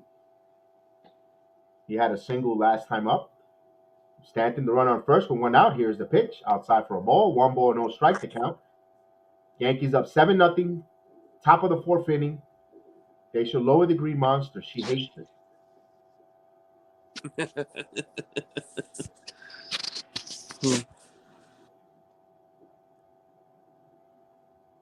And here's the pitch. 2 balls and no strike to Joey Gallo. And the green monster sucks. They're such cheaters, Boston. Oh man, I love the rivalry. I'm surprised we didn't get bombarded with no Red Sox fans here. I thought we were going to get bombarded tonight with a lot of different Red Sox fans. Probably already turned the TV off. No, yeah, because they got ahead quickly and like you said. So here's the pitch to Gallo. Gallo grounds a weird play to second base. They throw over and Devers missed the tagging it, but Stanton got out of the baseline. That was the most weirdest play I've seen there. Yeah, but I couldn't believe he didn't touch second. And Stanton just gave up. So Gallo, because he doesn't hustle, trade places there with the runner, and you saw Gallo busting it out of the box. That's what I like to see there. So if you're scoring it at home, it's 4-5 because Devers is the third baseman, and he's on a fielder's choice. Yep. Weird play there. You're right. Oh, wow. That was a weird play. Here's Glaber, who's 1 for 2. We keep mentioning it, he's looking much more comfortable. Not just at the plate, but in defensively at second base. So hopefully things are starting to slow down for the kid. And going into this stretch run, and if he gets hot in the playoffs, Glaber could carry the team. And there's a line right to the shortstop for the final out. He hit it hard, but right to the shortstop under Bogarts to end the inning. So the inning is over. No runs, no hits, no errors. They leave 1 on base. They're still leading 7-0. We go to the bottom of the 4th inning. And let's get this series. Let's get this. Let's get game 1. We got to still add more runs, 7-0. We want to continue to make it a complete laugher, and take game 1 going forward. Look at Michael. I'm proud, man. I'm happy that you're happy. Oh man, I love it. And he's going, but he has a comment from I am Heel. I am Heel said the Yankees need at least one game, and I think he's crazy. The Yankees need to win 2 out of 3, not just one game. Okay, I I would think love. you're crazy, Michael. They need to sweep. Get the brooms out. Sweep, sweep city, baby. They're gonna have an opportunity because they're not gonna see uh, Chris Sale. He pitched against the Mets last game, and they're probably gonna get not so their number. Although Nestor Cortez goes tomorrow for the Yankees, and I love how Nestor Cortez has been dealing lately. So I honestly think Nasty Nate's the best pitcher we're going to see this series. I think And we so too. handled it pretty well. And like Michael says, because it's Bronx luck. The Boston Massacre. Well, here they go with the commercials. Blowing up Shohei Ohtani. Yeah, because they want to justify giving him the MVP award.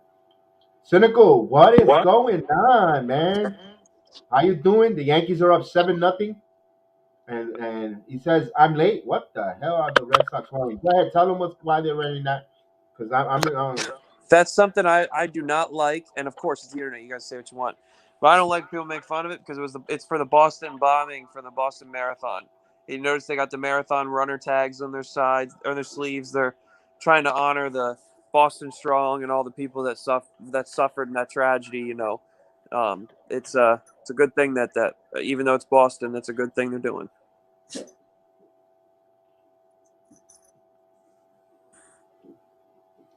and we go now to the fourth. Because I got a little power snack in me. Yeah, I was about to say, what are you eating there, Bronx? A little bit of trail mix, little peanuts, Ooh, almonds. Yeah, little almonds. good baseball game snack. Absolutely. Here's the pitch in there for strike. The leadoff hitter, Sander Bogarts. Excuse me, Bogarts. Had a phone call that I had to miss.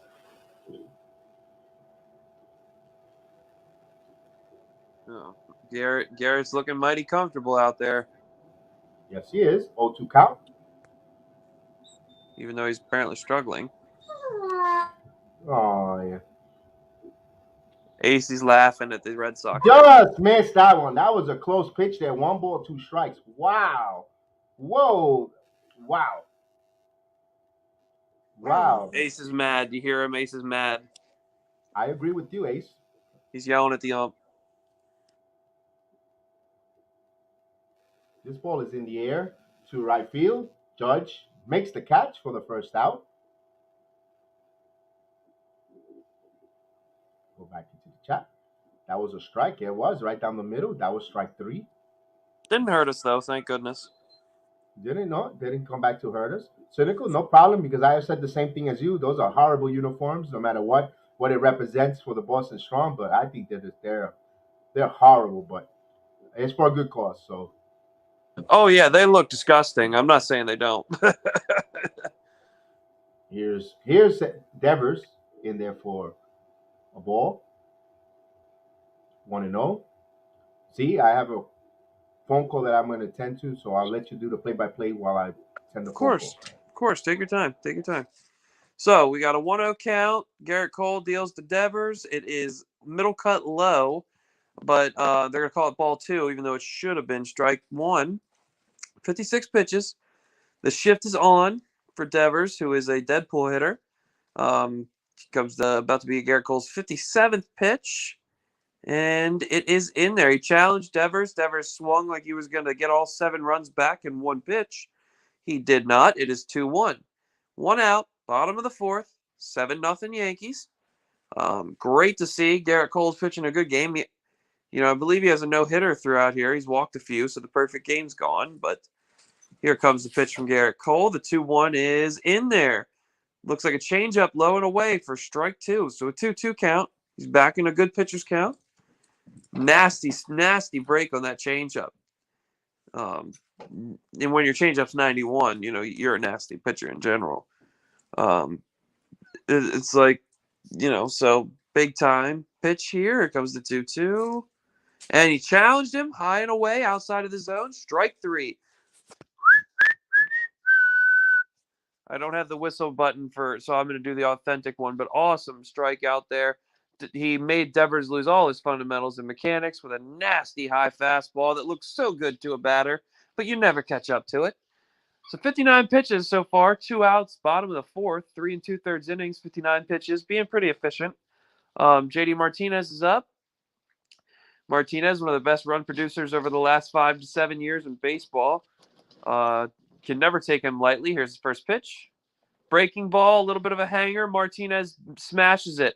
One bounce and over the wall for a ground rule double. So nice piece of hitting there from JD right away. First pitch swinging.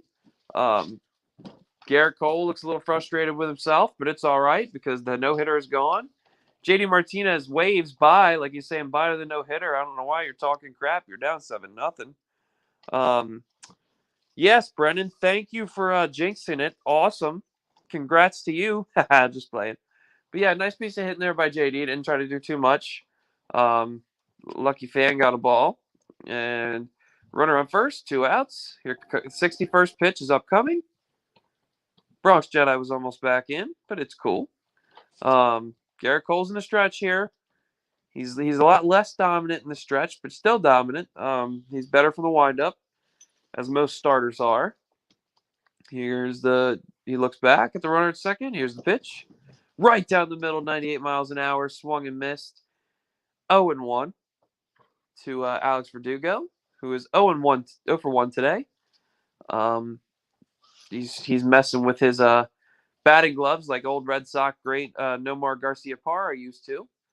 That was always nuts when he did that. That was really annoying to me. But Gerrit Cole stares down into Higgy, comes up, gets ready. Here is looks back at JD. Here's the pitch. High fastball, fouled away. Still don't know why they're chasing that. The high fastball is one of the most enticing pitches for a major league hitter, any hitter really. But you're not catching up to Gerrit Cole's 98. As Buffoon looks on intensely at his star child pitcher, with a red watch. I think he forgot that he manages the Yankees, not the Red Sox. But he's a little slow. It's okay. 0-2. 63rd pitch is upcoming. 2 strikes. He gets ready, gets set, looks at second, fires, and it is a slow chopper. Cole bobbles it.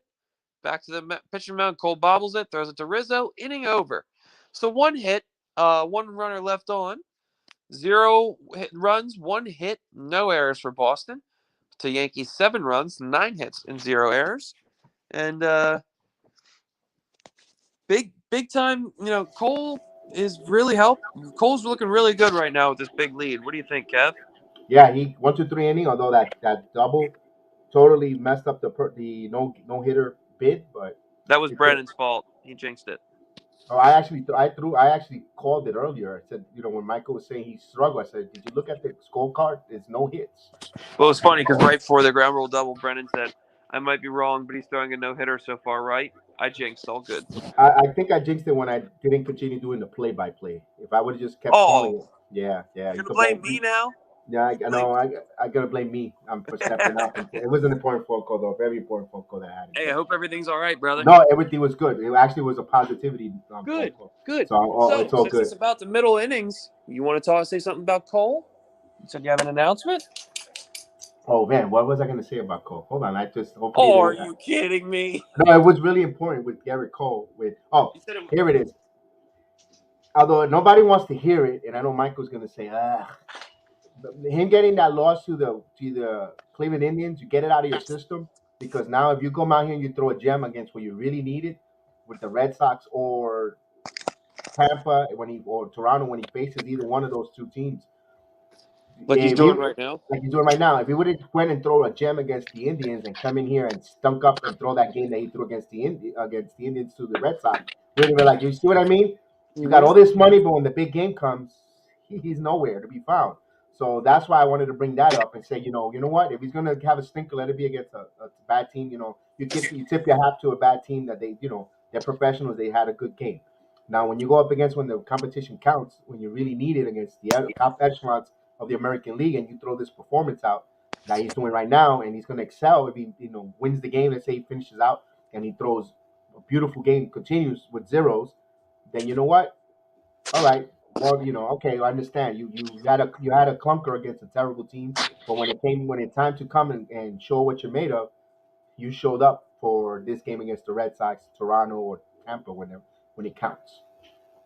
So we go to the top of the fifth, Gio Urshela. And here comes the pitch in there for a call strike. So the reliever settled down, is giving the Red Sox some more length here. Yeah, I didn't think he'd last this long, truth be told. No, neither had I. So Urshela, he's 0 for 2. He's behind the count 0-1. And I Am Heel says, we got this. And swing and a miss. 0-2 the count to Gio. Let me look around. There's still no score in the Toronto Blue Jays and Toronto Blue Jays and Minnesota Twins. And that's going to the third inning. Sorry, what was the score? No score. No score? Come on, Minnesota. And here in Fenway, 0-2 count to Gio Urshela. Although, like I said, once again, taking so much in between pitches. Between each and every pitch, it's like such a long length. And that's even worse, too, being a barn burner game like this. It's even longer. Here's the 0-2 pitch, fouled by Gio Urshela. So it's still 0-2. Let me put a little bit of the comments there. And salute to I Am Heel. Hopefully you didn't jinx us. I knocked on wood for you. Don't worry. I know what you're trying to do secretly being an Astros fan. Right now, Tampa Bay's up 5-0 against the Marlins. And salute to Derek Jeter. And the 0-2 pitch. I thought about going to the game, but I said I'd rather do the watch while here's the pitch. This ball is in the ground, is short.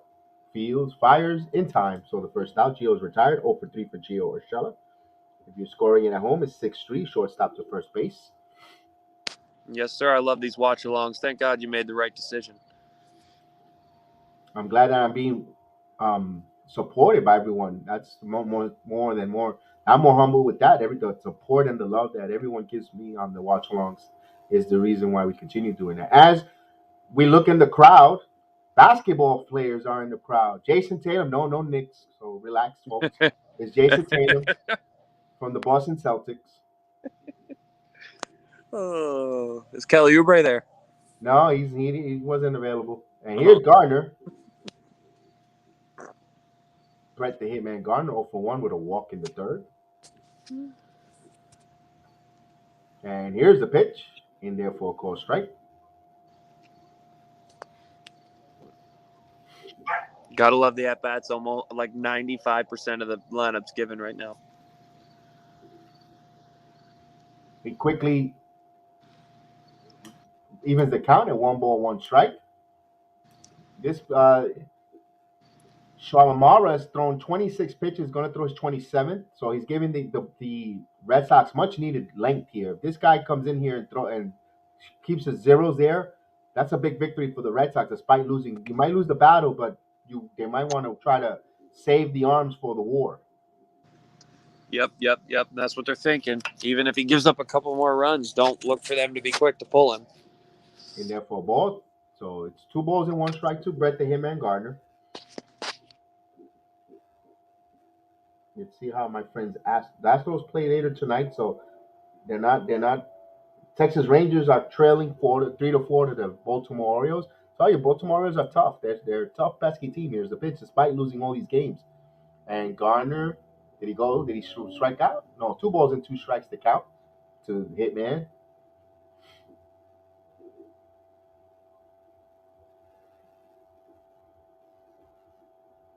So the Yankees are up 7-0 here. Top of the 5th inning. A big rivalry game. Crucial. 29th pitch for the reliever. He's ready the right-hander. And here it comes. This ball is base hit down the left field. Down all the way down to the corner. Gardner could run. He's at second, and he's on with a one-out double for Brett the Hitman Gardner. Big piece of hitting there, and that's what Gardy does well. He took the ball the opposite way and took it all the way to the wall. And Verdugo had a little trouble, but that left field is so short. It was smart enough for Gardner not to try to extend it to a triple. And you're up 7 runs too. Go ahead, Jack. That's why I hate the shifts. Like I hate that analytics crap doing it all the time because Brett Gardner, the scouting report should tell you one very important detail that they missed is that he's pesky. He puts the bat on the ball, no matter if the pitch is bad or not. And it was just a lazy chopper. If they didn't shift, it would have been an out. And guess what? It's now a double. And here's Kyle Higashioka, who's 1 for 2, a single and an RBI. If that was the most bizarre play. It was a pop-up that fell. No one even caught it behind the pitcher. And he got an RBI and a single for that. And AB says Cole looks good. Yep, indeed. In there for a ball. I forgot to change the lineup there.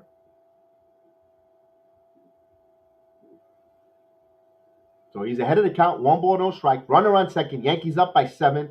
Bottom of the 5th inning with 1 out. Kyle Higashioka. The Yankees are in the bullpen, the Boston bullpen. But this guy that came out of the bullpen is really giving them some length there. He's almost two and two thirds of an inning. He's held the Yankees there. Besides that RBI pop up that misplayed, he's been pretty decent. 1 ball, 1 strike. Now they have the shift on. All the infielders are all on the right side. You got Devers, Bogarts, and Iglesias all on the left side, and the whole right side is open. Kyle Higashioka hits a lot of balls to the right side. So I don't know what scouting report they're reading here or they're going by, but look for Kyle to get a base hit here. Yeah, I don't know what's going on with this Boston team. Down there in the dirt. 2 balls and 1 strike to count. A beautiful Friday evening. 8:53 in the Eastern time here. Appreciate 8:53 in the morning in the Philippines and in Taiwan. Salute to Jerome. Jerome was a little bit early. It's Saturday morning out there for you guys, and it's going to be 11 a.m. Saturday morning there in Australia. To salute to my guy CT, where his streets are always buzzing and his channel is always buzzing, and Ace even agrees with that too. Ace says the streets are buzzing.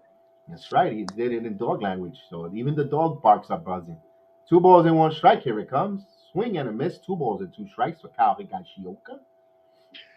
That's a nasty pitch. It buckled. He committed to it, and I think he was thinking change up there, and then ended up being a nasty splitter that looked like a sinker action on that splitter.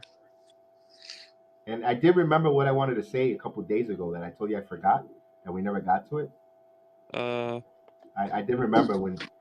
And here's the 2 balls and 2 strike count to Higgy LeMahieu, the batter on deck. Not too sure what you mean by that, but I'll get to that in a second. So Here's the 3-2. Here's the pitch. Swing and a miss. So Higashioka strikes out there. High fastball challenged him. So there's 2 outs. Gardner's on second. Now we're saying with the Yankees, ever since Girardi and Rothschild no longer part of the organization, or even before that, the Yankees always feature was the splitter. And back with David Cohn, so forth, and they brought in Clemens and even all, and because of the catching deficiency in blocking balls, and that's one of the reasons why Girardi had bumped heads with him. The Yankees don't throw that splitter no more, and they're relying on the slider, and the slider has been hurting them. So they need to get a catcher who could and get back to that, because that was Mel Stoudemire that implemented that, and brought in there, and that's where they got a lot of success with their pitchers. And that's where you missed Tanaka, because he had one of the nastiest splitters left, and he was one of the only guys that really had a splitter. So you miss a guy like that. I wish we still had. Wild pitch, and he goes to third. It was wild pitch. Now you got runner on third with 2 outs. Yeah, nice advancement by Gardner. Heads up play. Weird hat for a lady. What is that lady? What is that lady wearing? Wow. I don't. I guess that's the Boston Red Sox on the field. Not too sure what's going on in that lady's head or on top of that lady's head, but Hey, she whatever loves makes her you team. happy. She loves her team, so we cannot doubt. They cannot. Oh, she got every helmet from the league on there too. That's pretty cool. That's cool, and her shirt is all Boston attire, so really nice attire for that And she lady. got the Yankees on the front of the hat, like God intended. Exactly, and therefore a strike for DJ LeMahieu. And I like her polka dot glasses. Beautiful. This These guy are has a style. sneaky for a slow delivery.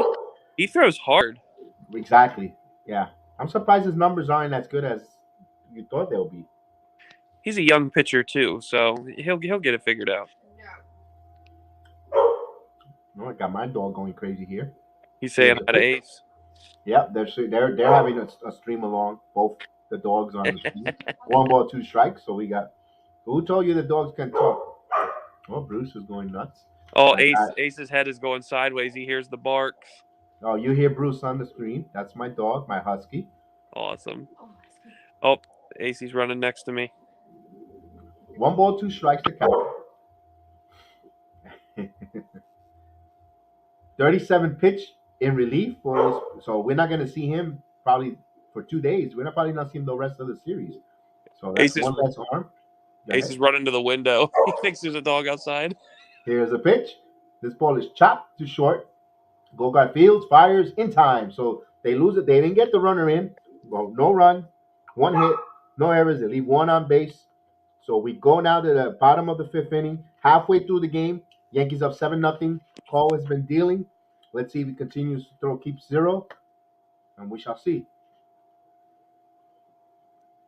Yep. So, I'm just blown away by this game with how terrible they've been playing lately. It's nice to see. It's very refreshing. Well overdue. Well, it's overdue, and let's see. It's not how you run the marathon; it's how you finish it. Yes, sir. So the Yankees are trying to finish strong. I remember on my previous channel when we were doing a stream together talking about the Yankees. I remember you said when we were all thought the sky was falling, you said I think they'll go hot and make the wild card, and yeah, thank God you're right, man. So far, you look like you're right. Well, hopefully you are. Definitely. Hopefully this season ends the way we want. We're on the right track for that. We're on the right track. Everything is ahead of them, and they're going to be their own worst enemy. They're going to tell. They're going to be the ones. And Michael says Carl looks good, but he looks like he's sick. Maybe he doesn't feel under the weather. And Michael wants to check his temperature. maybe it's the change in weather. It's been hot, and now it's all of a sudden it's October baseball weather, and maybe the change of weather's got him allergies or something. Who knows? Yeah, tell me about it because although it's still hot here in Central Florida, we're still in the mid 80s, upper mid 80s. But I woke up with my nasals totally congested, and I actually went to work and came back home. I just didn't feel good. I made all the way to work, and I said, you know what, I'm gonna miss today. Lucky. Not that you're sick, but lucky that you got to go. And then you get to heal up and rest up for this beautiful night of baseball we got going on here.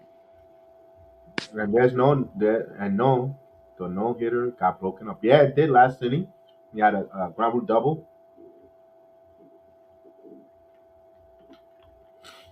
So we shall see. Let me look at fellas, ladies and gentlemen. Bottom of the 3rd inning. The Minnesota Twins are up 1-0 on the Toronto Blue Jays.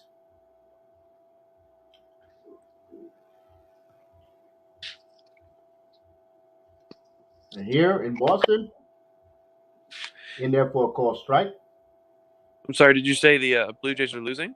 They're losing. They're trailing 1-0 to Look Minnesota. at that. And here's Hunter Renfroe. Former San Diego Padre star. And there's a base hit for Hunter Renfroe. So he's on with a single. I'm not star, I should say prospect. But yeah, Padres gave up on him too quick. So the leadoff hit is on in the bottom of the 5th inning. If you're the Yankees, you want to get a quick inning here in the 5th because this is where you want to make sure that you don't want to give them an inch or opportunity or snippet to try to get back into this game. Not even 1 run, 2 runs because the Red Sox got a good offense. Oh, ladies and gentlemen, I have another update from Minnesota. The Minnesota Twins just increased their lead to 3-0. So it's 3-0, bottom of the third inning. Still batting. Thank goodness. Oh, and also breaking news, and I know it's football related, but Christian McCaffrey to miss a few weeks. He pulled his hamstring. 2 to 6 weeks. And here's Christian Velasquez, 0 for 1. Here's the pitch in there for a call strike. So he gets ahead of the count. That's a tough break for the Panthers. Yeah, that's pretty much their whole team. Now we're going to see if Sam Darnold's a real deal. Brandon says the Blue Jays can barely get a hit and are down 3-0. It's looking like a great Friday night to kick off this important weekend, Kev. It might be. It might be. It might be. We're here. We're going to navigate it through it together. And the pitch is up high. 1-1 strike on a beautiful Friday night. Salute to everyone in the chat. Salute to everybody joining us on the program, watching us from all parts of the nation, of the world. We got from all the way from the Far East, all the way down to Central South America. Costa Rica was in the building. We had Taiwan a couple days ago, but we have Philippines today in the building. We got from up and down the East Coast and Arkansas as well. We have our friend uh, Lombardo. Is a ground ball to short, double play ball. So it's 5-4-3 double play. So quickly they erased the 2 outs. They got the right guy there with Velasquez, who runs slow. So 6-4-3 double play. So two quick outs. And here comes Iglesias, the number 9 hitter. That's what you want to do. Yep, yes, sir. And we'll salute everybody. Again, we'll continue the different locations. We got North Carolina, Billy Ward. We also got Z in Yorktown, Pennsylvania. I Am Healed down in Texas. We got Cynical. I don't remember where exactly you were from. Again, I think you might have said it and I totally forgot. But we have Cynical in the building. Tracy's from Long Island, from Suffolk County.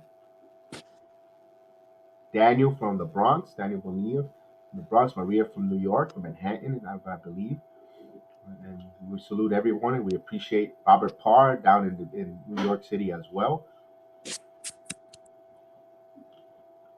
So we appreciate you. We come together on a melting pot. All I wish I had right now was some virtual chicken wings with some blue cheese or ranch dressing and some celery sticks and carrots, so we all could chip in and a couple pitchers of cold drinks or soda, beer, whatever you guys, and just enjoy watching the game. That's virtual.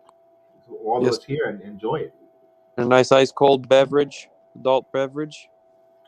or cocktail or virgin pina colada if anyone likes those, or any kind of pina colada, or with alcohol, without alcohol, or something refreshing that you like. Yes, sir. Yes, sir. And right now, 2 balls and 2 strikes to count on the number 9 hitter Iglesias, who's 0 for 1. And the Twins are leaving 3-0. Yes, Jerome, 3-0 lead right now. And they're still batting for when they want more. And swing and a miss, struck him out. Let's get the horn out. Hold on a second. I did the Emmanuel. Yeah. How'd you like my? Sorry, I Yeah, didn't Z. realize you were doing that. Sorry, she said to me. How'd you like that? My version of the manual homemade. Ah, you did one. Yeah, you'll have to go back and watch it. I tried my best. No runs, no hits, no error, no one left on. We go to the 6th inning. Halfway, we pass the halfway point. Yankees up 7-0 on this crucial game. We need to add some more runs. We definitely need it. 5 strikeouts for Cole, absolutely. He's slowly, as every inning continues to build with no runs and continues showing that dominance, he's creeping back up on the Cy Young Award candidacy. Although, as us as Yankee fans, to be honest with you, I couldn't regular season awards. Yeah, it's nice enough. Really, we all thinking about one thing, one goal, get in the playoffs and a chase for 28. But if he gets it, so be it. We'll get it. But that's not what we were about. We want to get into the playoffs, and we want to go chase for 28. Yep, it's all about that 28th championship, man. Anything else is a disappointment. Right, that's in the words of the boss. And for the Yankees coming up, it should be DJ LeMahieu, Anthony Rizzo, Aaron Judge, and Giancarlo Stanton if anyone gets on.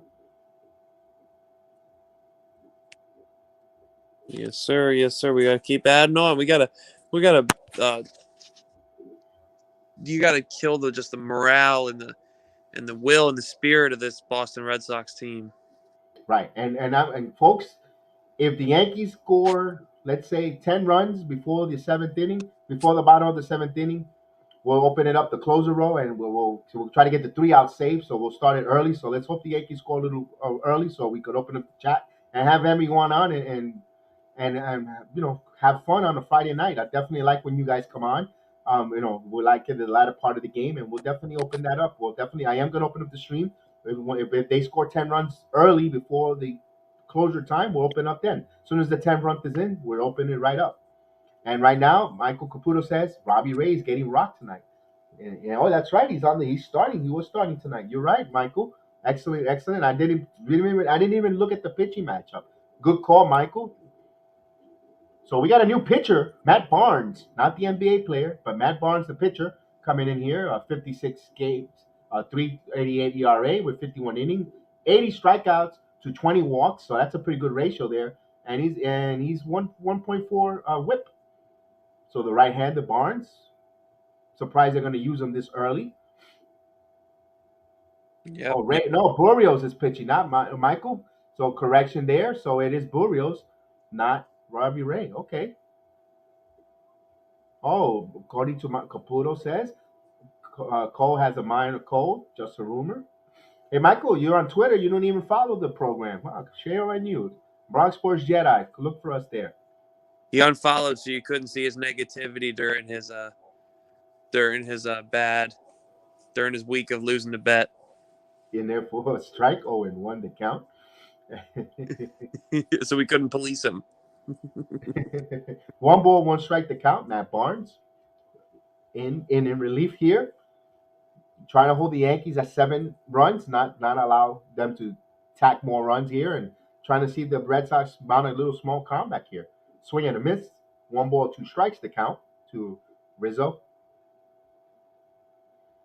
And man, you see the impact that Rizzo has on the lineup and in the field and everything when he's in there. Great to see. Absolutely. So now there's a big shift. They move everybody on almost to the left to right side of the diamond, and Rizzo shoots the ball the opposite direction. So here's the pitch. Foul out of play. 1 ball, 2 strikes. I thought he missed there, but I saw the ball at the last minute fouled out. So do it again. 1 ball, 2 strikes. Yankees up 7-0. We're on the top of the 6th inning. Anthony Rizzo leading off this inning here. Yankees up 7-0. Minnesota's winning 3-0 over the Toronto Blue Jays.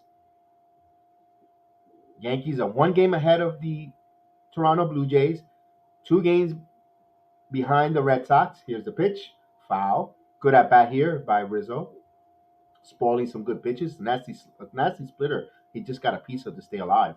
1 ball, 2 strikes. Actually, it was a curveball. How many players in today's leagues choke up with 2 strikes? Not much. That's a lost art.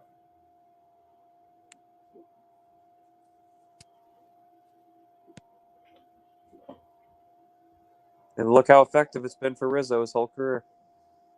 And here's the 1-2 pitch. Swing and a miss. Got him with that same pitch down the low. Didn't get a piece of it this time. So he strikes out. And Caputo is, why is Matt Barnes in the game? Maybe he didn't have enough work, Michael. Oh, man. Rhetorical question. Maybe that's what it is, but maybe because he didn't have no much work, because he has good numbers. I was surprised myself when I saw him come in. According to his numbers, his stats, they were pretty good. I'm surprised too. I guess they think they could have enough. They have enough for a run here, and they don't like the Yankee bullpen. And Tracy says, "I like the Red Sox uniforms, but not the Red Sox." Which one? Which color? Tracy, the yellow and the blue, or the yellow and this sky blue, or the traditional Red Sox uniform? And therefore, call strike. And Michael, another one that doesn't like the current uniforms either. I like the message they send. That's about it. They're ugly, but I like the message they send. Oh, you like the yellow and blue? Okay, okay. You guys are on the island on your own there, so no disrespect. I like the cause, the charity behind the cause of it. I really do. 1 ball, 1 strike to count.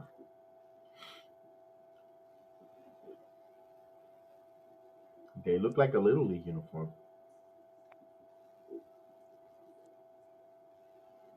Even Boston, Michael says even the Boston's fans dislike it. And 1 ball, 1 strike, swing and a miss. 1 ball, 2 strikes. I'm Yeah. surprised. I'm surprised they don't have a. Well, they do. They do have an alternative green uniform. They don't. Usually they go with the green like the Celtic green. Once in a while, they had an alternative jersey.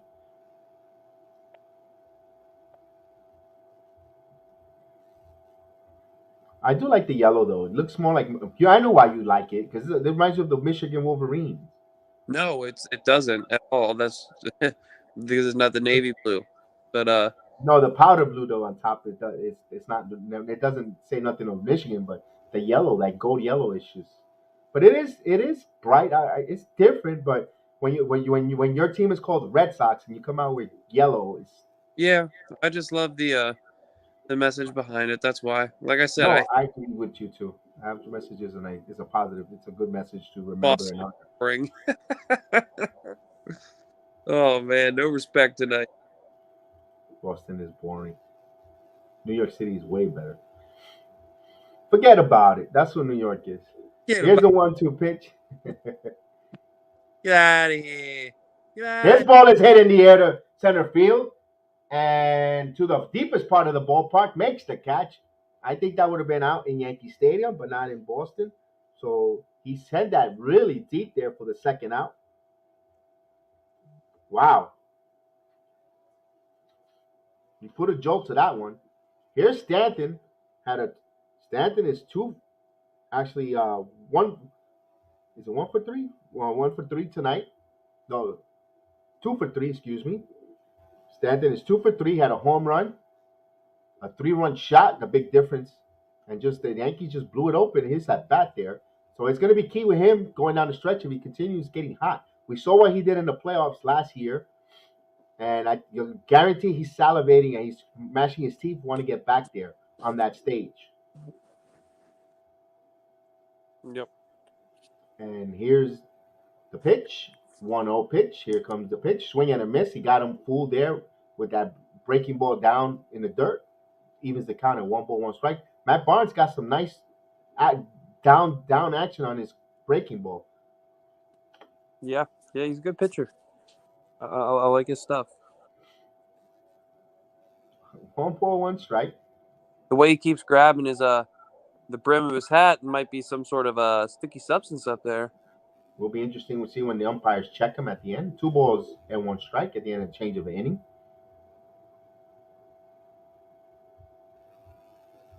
Two and one to count. 2 outs here. Top of the 6th inning. Yankees all over 7-0. Currently leading the Red Sox. Still looking at that Minnesota Toronto. Still 3-0. And Tracy bringing back some memories here. Swing and a miss. 2 balls and 2 strikes. And that was almost almost 20 years close to that. Or 16 around there when Zimmer got thrown down by Pedro. And when Pedro threw Zimmer on the field, that's when I hated the Red Sox, especially Pedro. Damn, I'm getting old. That was yesterday. Like it feels like, I remember I just got back in when that happened. I just got back home from fishing from City Island. I went on a charter boat, and I got back with a bunch of porgies. I almost had like about 20 porgies, and here's the pitch. This ball is smashed, base hit down the left field line. It goes all the way to the wall. Giancarlo hits first. He actually going to go to second, and Stanton with a double. A 2-out double for Giancarlo Stanton.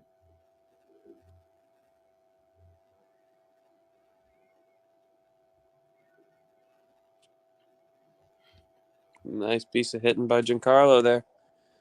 Stays within himself. A nice attempt on it by Devers, too.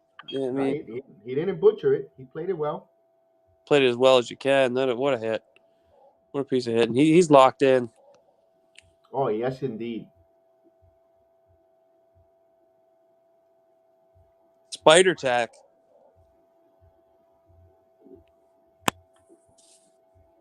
And here's Gallo. Calling a home run here for Gallo. Oh, a pesky pole home run? Sure. Yeah. And this is for hopefully we can. Here it is.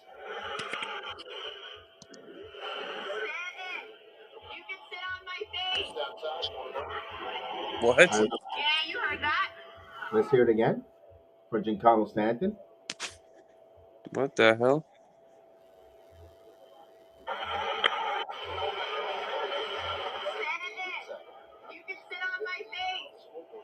When was that? Where was that from? That's a young lady who called Stanton in Yankee Stadium. If you try to see that video, you I gotta haven't see seen that video. That is the most hilarious video there is. If you go there, Twitter. it. And that incident was in 2003, Tracy. Thank you for clearing me on that one. I remember I remember that day we came home from fishing, and man, and that happened, man. Wow.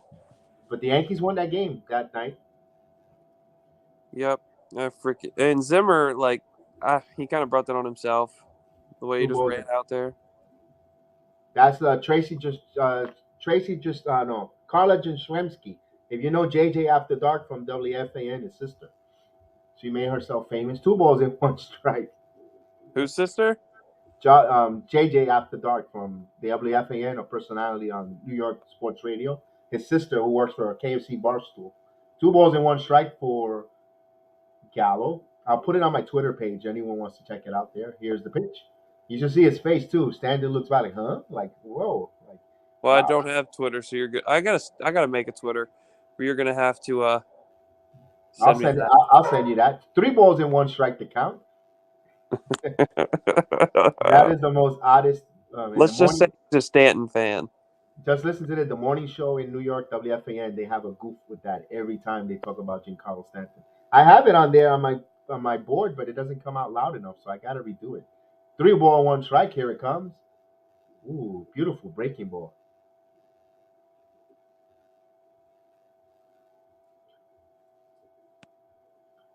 Tracy didn't say that when she didn't say that incident with Stanton, Michael. She's saying the Zimmer incident was in 2003, not Stanton.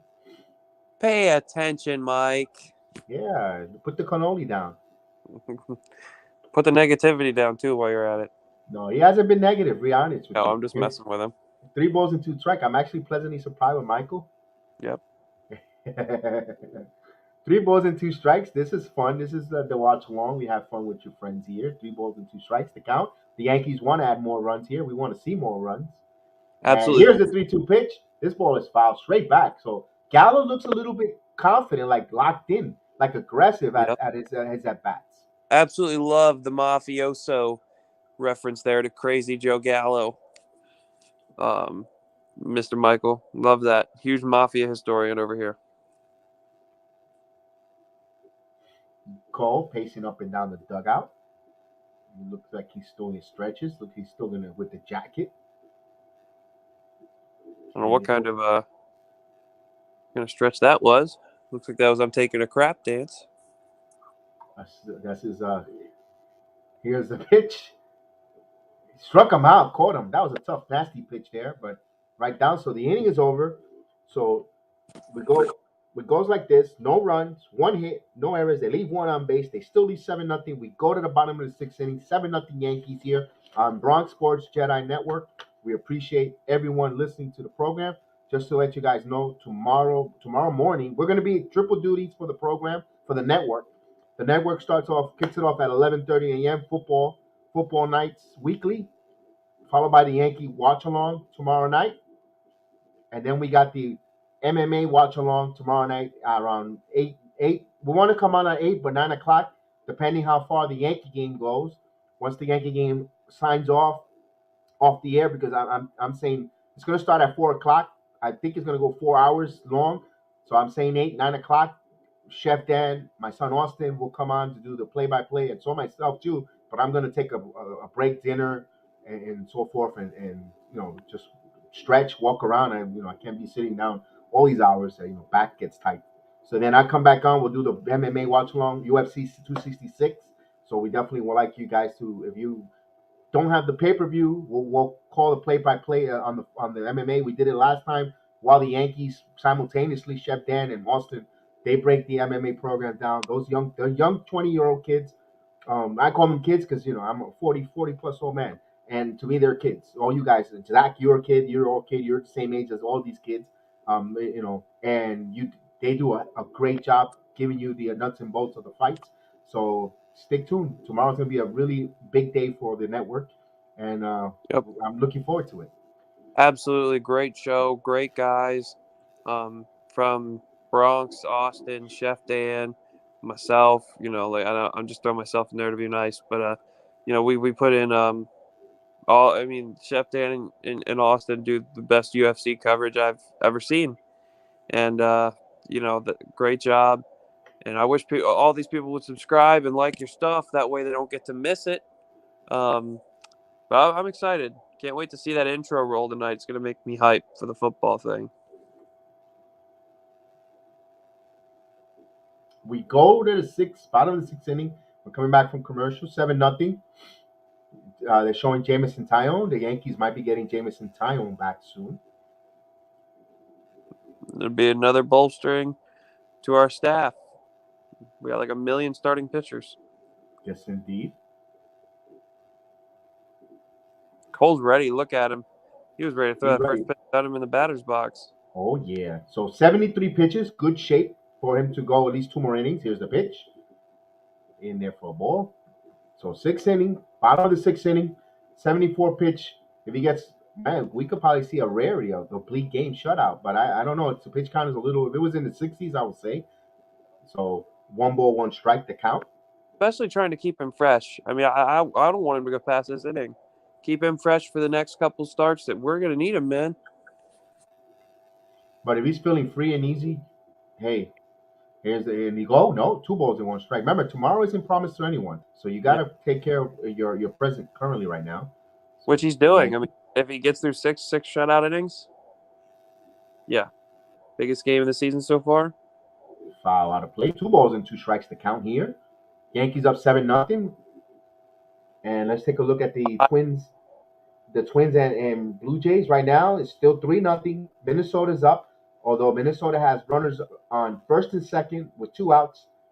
And you got Luis Arias batting up. And they're trying to score some runs here, 2-0 count. So he's in a position to here in Fenway. The count goes to 3 balls and 2 strikes. The count is full 3-2. Another reliever for the Boston Red Sox warming up. And the 3-2 pitch. Here it comes. This ball is grounded for a base hit out of the reach of Glaber. So a leadoff single is on. The leadoff man is on for the Red Sox. So Kike Hernandez is on. Red Sox, if they're going to make a move, they got to make a move this inning. Yeah. I don't think much is going to happen. That was a lucky hit. It was a dribbler. It was just he just put bat on the ball and went CNI single. Nothing special. Nothing to be worried about. Any other game of significance? I'm looking around here. Tampa Bay all over the Marlins, 7-0. Let's see any other. I'll do some more scoreboard watching. We got to make. I think later on tonight it's going to be Seattle versus the Anaheim Angels in Anaheim. And just about on their way, Houston travels to Oakland, and that hasn't started. It's just almost on its way there. Here's Kyle Schwarber. Keep calling him Corey. 0-1 to count. He fakes the butt, and he didn't offer. So 1 ball, 1 strike to Schwarber, the first baseman tonight. Runner on first. Kike Hernandez here's the pitch with a leadoff single. 1 ball, 1 strike. I saw the wrong feed again. And he doesn't run well, so look for a double play ball here. Yes, with 81 pitches, that's what the Yankees want to do. Here's the pitch. This ball is grounded, through for a base hit. So Red Sox got 2 straight hits here. First to third goes Kike Hernandez. Get someone warming up. Get Gerrit Cole starting to lose grip. Remember I told you, this inning here. If they want to get back, they're gonna have to do some noise here. So the Yankees, a little bit of time, they're up 7-0, but here comes the Red Sox trying to put a statement in this game, and just got through the glove of Rizzo, just missed it, and he normally gets a good glove on there. So a hard hit ball. If there was no runner on, he would have got that.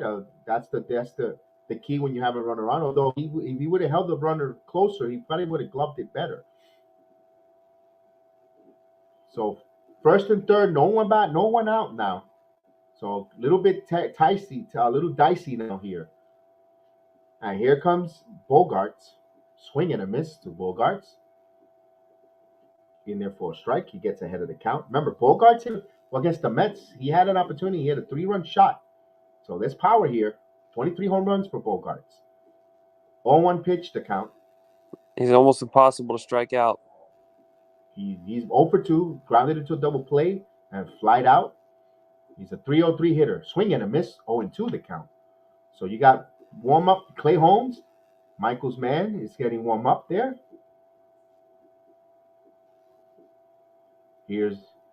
And he's warming up as we see that.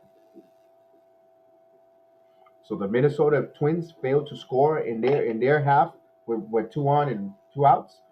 Now the Blue Jays come up to bat where they're trailing by 3. Here in Boston, 0-2 count, runner on first and third. Cole ready to deal. And here it comes. Oh, strike 3, got him.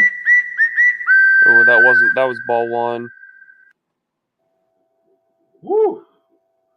Michael said they need a double play. Alex Coquito, salute my guy. Happy Friday. Happy Friday, Alex. One of the great content creators from the island of Puerto Rico checking in. Salute to you, my man. He does good reporting on the island and always a fan of, and also always pops into the program and vice versa. I always enjoy his content and I always enjoy plugging his program.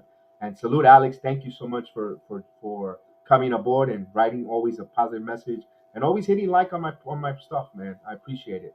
What's his channel called? Alex Coquito, just like that. Oh, okay. Yep. Okay, I'll have to check it out.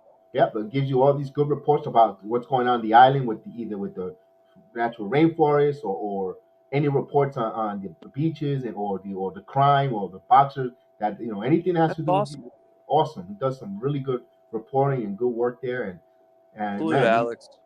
this ball is in the air and it's high, it's going and it is a pesky pole home run, and just like that, the game is cut to 4 runs. Great. Devers, this is why you had to be careful. I told you the Red Sox, they're going to try to make a statement here. I told you we should have got Cole out of there in 5 innings. So He's losing his grip. So it's a 4-run game, 7-3. Get the bullpen in now. Can't screw around. Cole's definitely not the same Cole he was in Houston. That's for sure. Those two hits, and then this shot, pesky pole home run. That's taking advantage of your park. Why are you going to carry the bat and do a weird bat flip like you just won the World Series when you're down 7-0? And then it becomes 7-3. You got to puff your chest out. Like, I hate that. And Martinez hits a shot to right field. Judge makes the catch, gave that a ride, put a scared in there to me. So he flied it. That put a scare to me. I held my breath there. That's Yankee Stadium. That's no doubter. That's a home run in Yankee Stadium. But that made me just collectively hold my breath. I was like, oof. And Maria, not good, Cole. So 2 outs. And as that lady harasses Judge in the outfield, it's hilarious. So now there's 2 outs. Where to sit. Say again? I said, I wonder if she told him where to sit.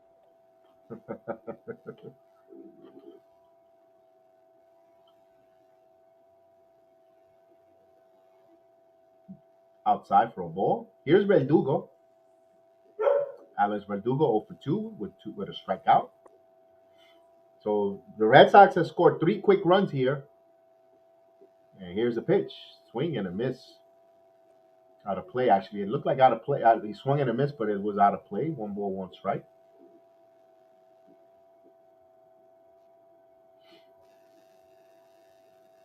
So the Red Sox, 3 runs in here. So they made a 4-run game here. And their bullpen, if the bullpen do not give any more runs for the Red Sox, that's a big boost. They'll feel so great because they held the Yankees down, and that momentum could be shifting here if the bullpen continues to keep the Yankees with no runs and hold them there. Here's the pitch. In there for a strike, 1-2 strikes. So the Yankees need to answer back their half of the inning with at least 1 run just to make a statement. You guys scored, and we could score right back at you. So we shall see there. And the Yankees had opportunities. They left a lot. They have left a lot of men on base. Yeah, I think it's like 7 runners on base they left now. So yeah, close to that. 7, 6 actually. Okay, that was close enough. And Verdugo, then followed by Redford. 1-2 strike count.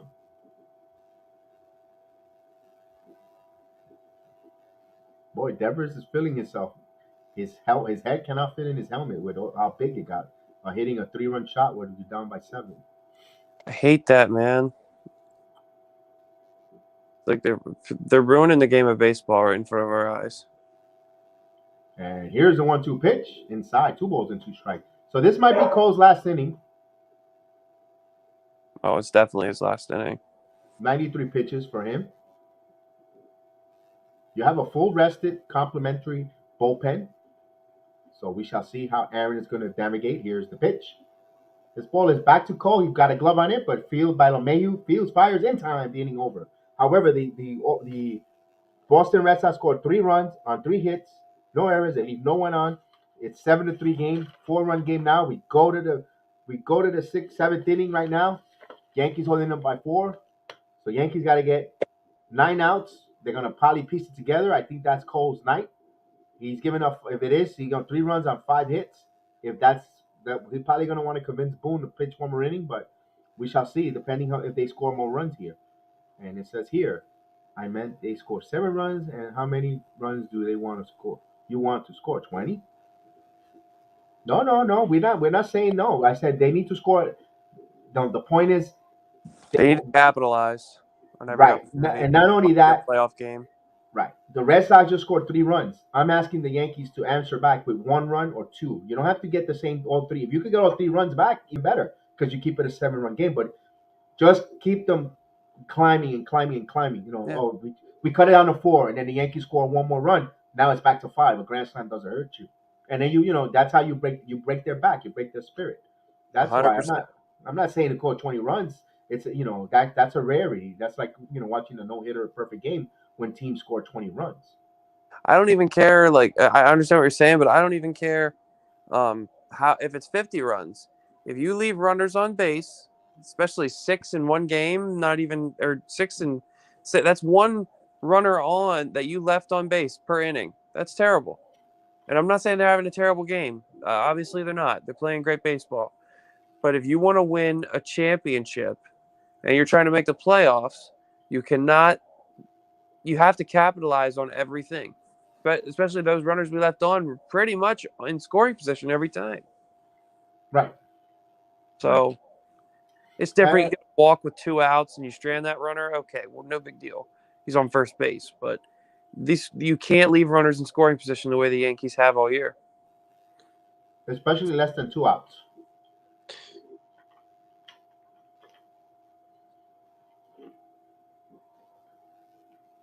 They need to continue scoring. Still 3-0. Although Toronto has runner on second with 2 outs, and they're trying to get on the board. Yeah, especially when you have to beat this team, you have to win this series. You got to capitalize on everything, and you can't let them capitalize like they just did. You have to break their necks. In the proverbial sense, like the killer instinct. The killer instinct. So Cole looks like he's gonna still pitch. He's still sitting in the boat with his sleeve being worn. So hey, that's their horse. So we got a new pitcher, Martin Perez, 34 games, an ERA of 4.83. I'll get you the numbers. 4.83 with 110 innings, 35 walks to 94 strikeouts. So he does walk some batters. Here's Glaber. He's ahead of the count. 1 ball, no strike. Glaber 1 for 3, an RBI single. Look for Glaber to hit something really good here. Here's the pitch. Down low. 2 balls and no strike.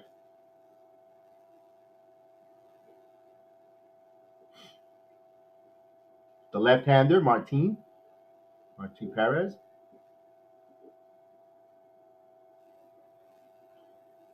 The shift on in the infield. So far, the shift has really helped the Red Sox. Here's the pitch. Just missed. 3 balls and no strike. Yeah, it's So helped other than that Brett Gardner hit. That's about it. that's only time it hurted him. Mm-hmm. So 3-0 count here to Glaber. Now you got to give Glaber the green light, not the green light, the tick sign. You want to get runners on. Yes, sir. Especially Glaber, he runs pretty decent compared to the rest of the lineup, so you want some speed out there. 3-0 pitch, automatic strike right down the middle, down low though. If Glaber would have swung at that, he would have grounded out. So, but it's a strike nevertheless. 3 balls and 1 strike. You got Gerrit Cole on, and Cole looking through the stride pad to see what the pitch. And this is ball launch in the air to center field, not deep enough, off the wall. I'm sorry. Wow, he fooled me on his power, and he's running the bases. Glaber's going to third, and he's thinking it's a home run.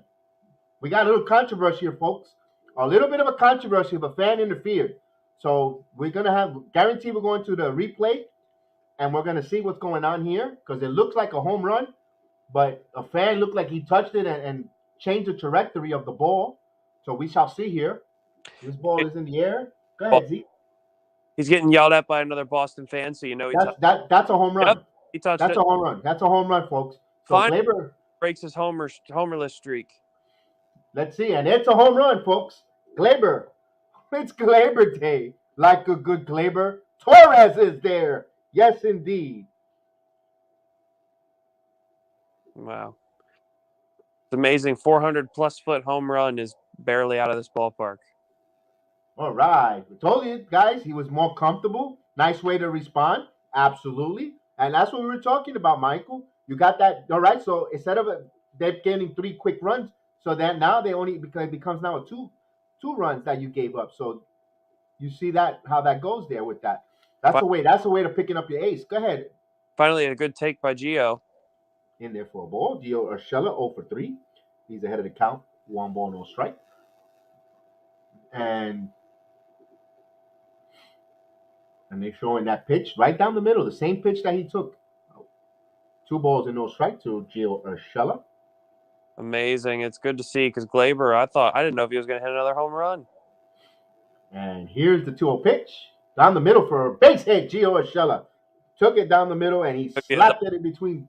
He's going to make the wide turn, but he was wisely held there for a single. Off the wall. That was a good kick, favorable kick for Boston off the wall.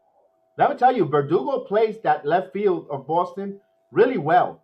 He really has impressed me, at least for tonight's game. Yep, he looks great tonight. That all the caroms are going his way and not looking foolish, because we've seen outfielders look totally fooled by that left field wall. Yep, that's the hardest wall to play in the majors. Hardest outfield position to play is left field in Fenway. And folks, with that, every hitter on the Yankee lineup has gotten a hit tonight. Every batter that's come up has gotten a hit. Love to see capacity. It. Absolutely. Here's Brett. Sorry, my question for you. 8-3. Let's say they put together 2 more runs and it's a 10-run, 7-run lead again. Do you try to sit some guys to rest them? Or base hit. Gardner, go to Gio, go to third. No, he held there. Why did you not go into first and third? Come on. Risk a throw. Did you see how quick that throw was in there? He would have been toast. Wow. Keep it safe. Especially up 4 or 5 runs right now. They're showing the highlights on. Of course. The Mets are losing 4-1. What else is new? They suck so bad. Wow. They're not even going to sniff 500. Wow. And what did I tell you? Didn't I tell you 75 wins for the Mets? Wow. But weren't they touching the punch pump, pounding their chest? We've been 90 plus days at first place. Yeah, and all their fans said they got Lindor. They were going to be world champions after 30 games. Remember what I said? Every time I was consistent, 75 wins. Every single time. Wow, I'm actually shocked. I thought the Mets were really going to be a playoff team this year. Hell no, they suck. They're the Mets. Yeah, I've I said thought. that since before the season started. They're the Mets. I mean, well, no one knew, no one foreseen Jacob DeGrom being out the whole second half. That's another. And Lindor sucked all year. And here's Kyle Higashioka with first and second, with no one out here. Yankees trying to add more. Run is in already. Here's the pitch. In there for a call strike. 0-1 the count. So first and second, a run is in already. They increased the lead back to 5. And the Mets are 7.5 games out. Philly's only 2 games out. I'm actually rooting for the Philadelphia Phillies to win that division. I want my old friend Joe Girardi to get in the playoffs. Yeah, he's a good manager, man. 0-1 pitch. He's ready to deal. And here it comes. Down in the dirt. Good block there. 1 ball, 1 strike. Go ahead, Zach. I know you wanted to make a point there. No, I was gonna say he's a good manager. I wasn't the biggest fan of him. I was glad his time in New York ended because I thought he ran his course. I thought his message got stale with the team. But he was always a really good manager. Definitely better than Buffoon. I respect that, but I love Girardi. I think I loved him too. But you can only be a manager so long, and then your message stops working. 1 ball, 1 strikes. This ball is in the air, the outfield. Is it going off the wall? No, it's center field, and he's ready to catch. It's deep enough to tag Gio. Gio, where you going? He went back. What is going on? What is Gardner points at Gio like, what the hell you doing? Almost got me caught out in no man's land. Come on, you had that base. You had that advance. Especially it was an off throw. He wasn't near third. Maybe he got hurt. His knee's down. Maybe he got hurt, cramped up. He flied deep enough. It was deep enough. He got a good jump and everything. His problem. His base coach sent him, but instead of just watching his base coach and running, he was looking in the outfield the whole time, so he got skittish. Wow, Gardner got back and he quickly jumped up and pointed like, what are you doing? And Tracy says, I hope the Yankees bats stay hot like the rest of the season into the postseason. Man, Tracy, I'm with you on that. In there for a ball. I think they're going to get hot. I think the Yankees are going to get hot in the right time going into momentum into the postseason. Finally. Seems like it. Although Boston has 42 outfielders this season, 9 more than any other team. So they do got good arms, though. I guess the scouting report hit the head there. So, okay. In there for a ball. 2 balls and no strikes. Tracy, unfortunately, I think the Yankees woke up and realized that it's time to get hot. They're on fire. Yes, sir. The Yankees have to score here. The Bronx. The Bronx is on fire. We don't need no water. And here's the 2-0 pitch. In there for a strike. 2 balls and 1 strike. Right above Z's. And if you're watching the screen and you see Z right on top of his head, it says hashtag Bronx Luck. So let's get that going there and hit that like and subscribe because we want to break records with the Boston Red Sox series this evening. You guys are really showing up in droves and supporting the program, and I appreciate it. So let's get that all those thumbs. Let's hit those likes. It doesn't cost nothing. It's totally free. All you do is swing the mouse over where the guy has a thumbs up. Hit the thumbs up, and that also breaks record. Lets us know the feedback and helps us get on the algorithm so we can continue to grow more and more as a channel. I really appreciate that like. And if you're not subscribed, subscribe to the program. Hit the notification. But I think everyone in the chat has subscribed and hit the notification, and I appreciate it. Yes, sir. Thank you for the support, everybody. 3 balls and 2 strikes to count. For all our new folks, welcome aboard. Welcome to the Bronx Sports Jedi Network family, the Yankee Watch Along family here. Best fans in the world. Well, Yankee fans are phenomenal. Michael.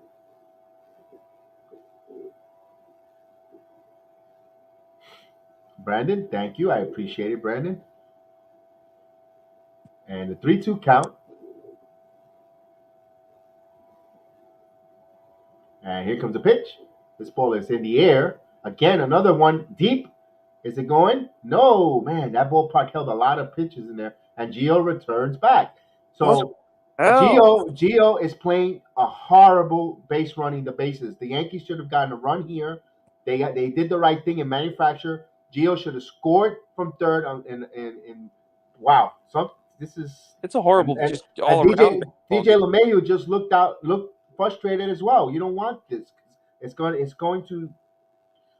Oh, wow. I mean, I'm not signing a complaint. We're up by 5 runs, but I want you to play smart baseball, though. He didn't even Doesn't look at the replay. He didn't even put a lot of oomph behind that ball when he threw it in. He was just trying to get it to the cutoff guy.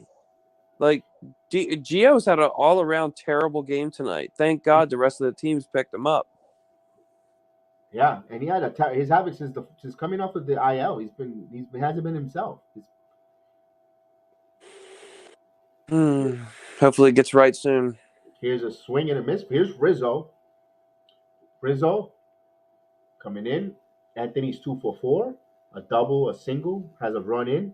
And one of the guys that I want to get hot in the series. He started off the first 2 at bats with a single and a double. Let's see the score here. Still 3-0 Minnesota. Top of the 6th inning with 1 out, no one on. I told you can't sleep on Minnesota. Didn't I say that? And this ball is up the middle. What a play there. Played him right at the perfect position. That ball was going up the middle for a base hit, but the shift took it away. And the Yankees get 1 run on 2 hits, no errors. 3 hits, no errors. They leave 2 more men on base, and they increased their lead there. Now it's 8-3 as Clay Holmes will be coming in. Yes, sir. Yes, sir. And it says here, what is going on with him? Ooh, he's very good before he got hurt. Yeah, that injury. And it's just like weird. Now let me ask this: we're up by X amount. Why don't they give? Well, it's the shortstop position. He's the shortstop. Maybe Tyler Wade will come in here, and I think Ruben Odor should come in and get some at bats and play a little. Honestly, I think it makes a lot of sense because Tyler Wade plays shortstop. Put him at short. He can play anywhere on the baseball diamond. He's amazing. Put Rugi at third. Give DJ some rest. And you could even think about putting Voit in at first to give Rizzo a breather. Because like you said, you need to get Voit in at bat or 2. You need to let Rizzo rest. Or you could put Voit at DH, get him some at bats. Stanton could, you know what I mean? They could do something. You got to maybe give some guys a breather and keep them fresh for tomorrow. Okay. Michael doesn't want to see DJ LeMahieu lead off anymore. Clay Holmes will pitch the 8th. Clay Holmes is coming in now, the 7th inning, my friend. 7th inning stretch time in Boston. They're going to sing Sweet Caroline. Is it time to put the link in, or is it after the 7th inning? After the 7th inning, I'm putting it in there.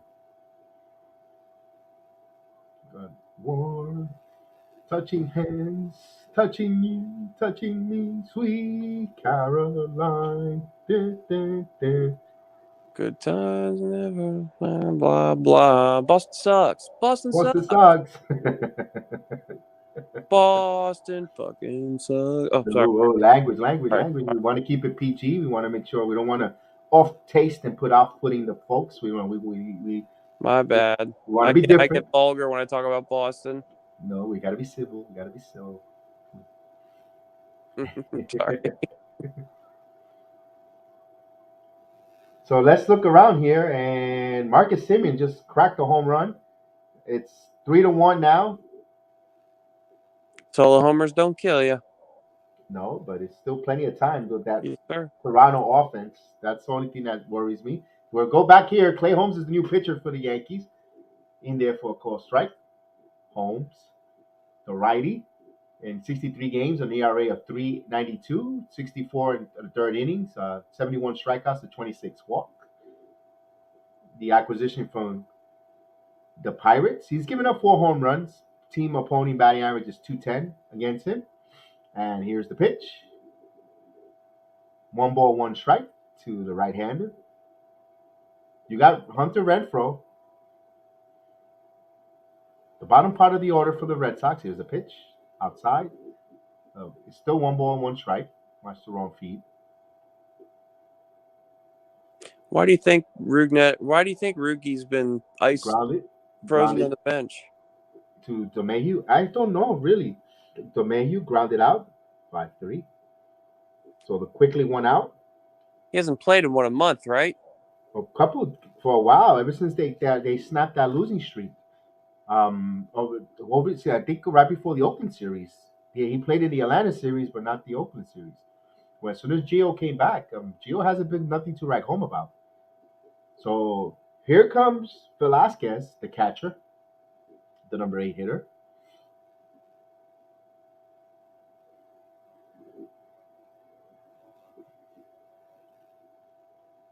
And Michael wants a clean inning. Yes, indeed.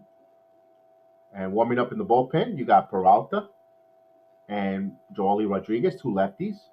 It always it always puzzles me. Why would you get two lefties up at the same time? But I guess that's what the Yankee has. And Probably who they want to use tonight to save everybody else. that I can see as well. But they've done it before in games when they need it. But right here, it's a 0-1 count with one out to Velasquez. And here comes the pitch. Missed with a ball. 1 ball, 1 strike. Down low. I still think you should give Sevy some work here. I would put Sevy in the 8th too. Jerome, very good one there because he looked really good. He was pumped. He was ready to go. Unless they want to hold him in case Cortez, gives you 4 to 5 innings, and then you put Sevy in for 2 innings himself. Ground ball to Rizzo, a line to Rizzo for 2 outs. He caught it on the line in the air. So 2 quick outs here. And here's the number 9 hitter, Iglesias. Not Julio, but Jose Iglesias.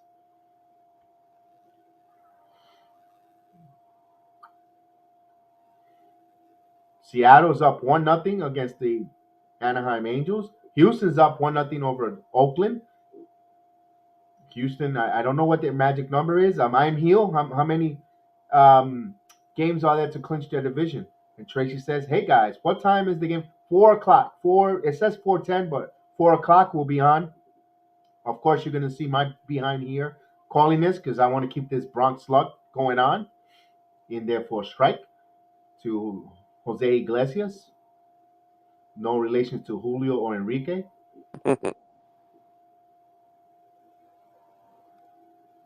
Oh man, what a night! It's a good night. We're gonna open up the chat right now. We're gonna put it in as soon as the inning is over. I want everybody, whoever wants to join us, please join us. Let's continue. Let's have the Friday night party. We're up by 8-3, up by 5 runs. Remember the rules. Allow me to call the play-by-play, and then you guys can chime in after that, between pitches, in between outs, and so forth. Let's have fun. We also be respectful. With profanity, no profanity, and just have fun and let's laugh and enjoy, have good conversations. We had great conversations last game, and so forth. And here's the pitch. Just missed. Wow, 0-2. 1 ball, 2 strikes. Wow, that was a close one. Umpire has a pretty questionable night tonight. Wow, that was one of the best pitches of the night there. Woof, caught the bottom part of the outer corner there. Wow. Woof. So 1 ball, 2 strikes, and Holmes is trying to get out of this inning on the 10 pitches. Here's the pitch. This is chopped slowly over. The main charge. He fires. Nope. Too much speed there. Infield base hit. So he's on with 2 outs. And Miami says Yankees should win.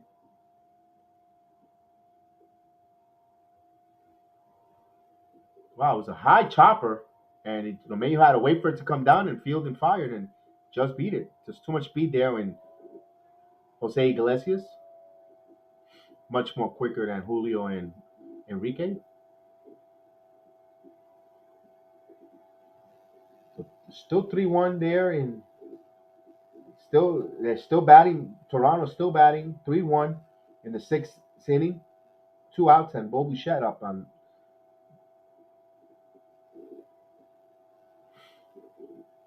Here in Boston, throws for a ball. So top of the lineup comes back in order. Kike Hernandez, a ball and no strikes. Oh, you're welcome, Tracy. No problem.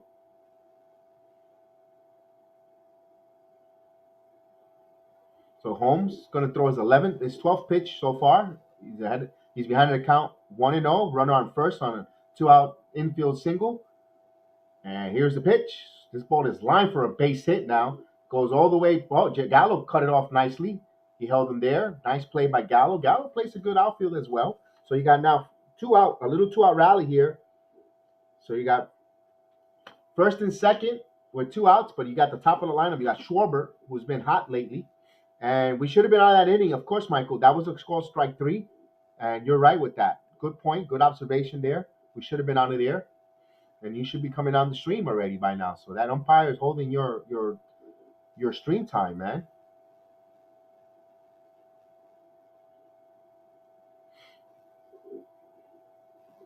So 2 on with 2 outs. And here comes Boone going to the bullpen. And Clay Holmes should be pissed off there. We got who's coming in here? Eovaldi Peralta, our friend.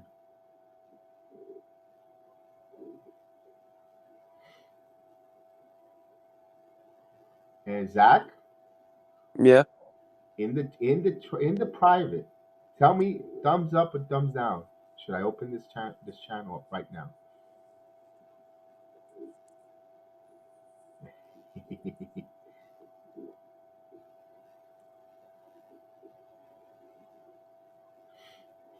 One more out, please. Let's go. I agree with you, Tracy. He goes, oh my God, oh God. And all right, we shall see. And guys, here it comes. Here's the Jedi's pitch. The stream is open. I said I was gonna wait for the last out, but let's. It's Friday night, man. Let's loosen the buckle belt, and Feel good Friday, bud. A feel good Friday. One of the although it's autumn, but one of the last summer Fridays out there. So. Yes, sir. Beautiful baseball weather. Beautiful game. Good job by the Yankees so far. And Michael says that the RedSox scores. We're blaming the umpires. At least you didn't say the season's over. It's not a feel-good Friday right now. Michael having a little agita. You shouldn't have had the Clam Casino.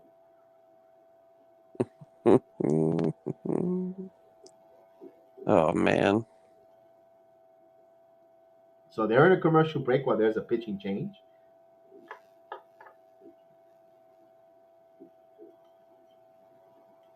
It's still the same score in Minnesota. They go now to the bottom of the 6th inning. They got out of that inning. They surrender just a leadoff home solo shot, and it's 3-1. The Twins trying to help the Yankees out, and the Red Sox, by the way. Yeah, but I mean, don't the Red Sox have a series with the Blue Jays as well left? No, sir. No.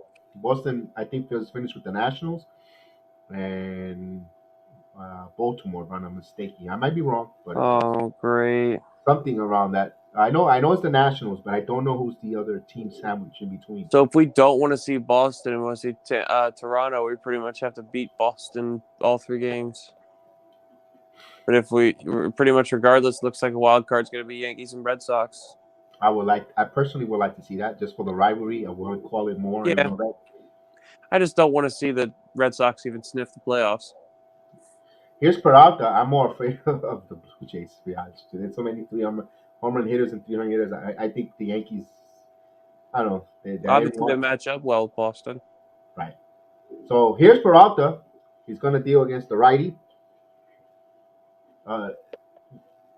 They pinch hit Schwarber for Dahlback. Wow, I didn't see that coming. They forced them to go to the bolt to a pinch hitter, Dahlback. Wow.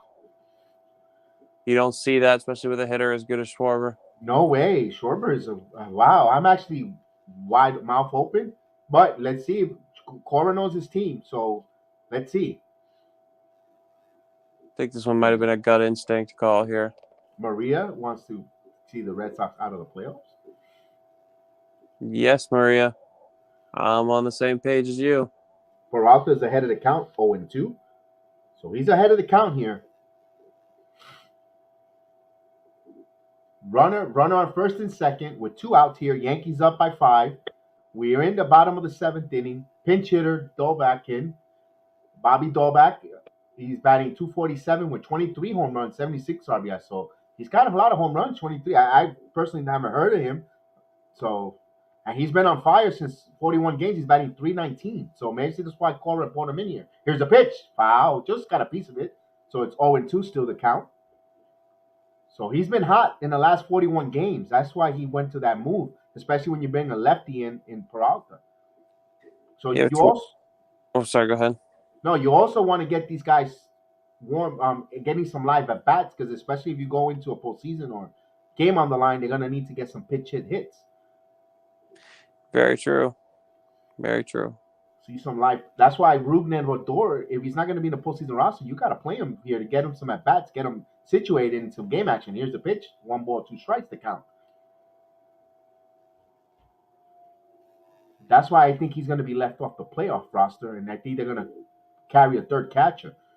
And that's just me seeing it from the outside looking in. I have no insights on that, just about a gut feeling. And they have to have Tyler Wade is your shortstop, so you have to have a third catcher, especially if the catchers, you pinch run, so forth. You gotta be able to bring someone in to catch. So 1-2 count. The Red Sox hopeful, trying to see if they can get back into this. Peralta ready to deal. Here comes a pitch, swing and a miss, struck him out. Yes, sir. They get out of it, and we'll go. Hey, the stream is open for anyone that comes in. We'll take a break. We're going to tell you about tomorrow's football program, the intro, and hopefully if you guys want to join us on the stream, come on board. We ready for y'all.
Yeah.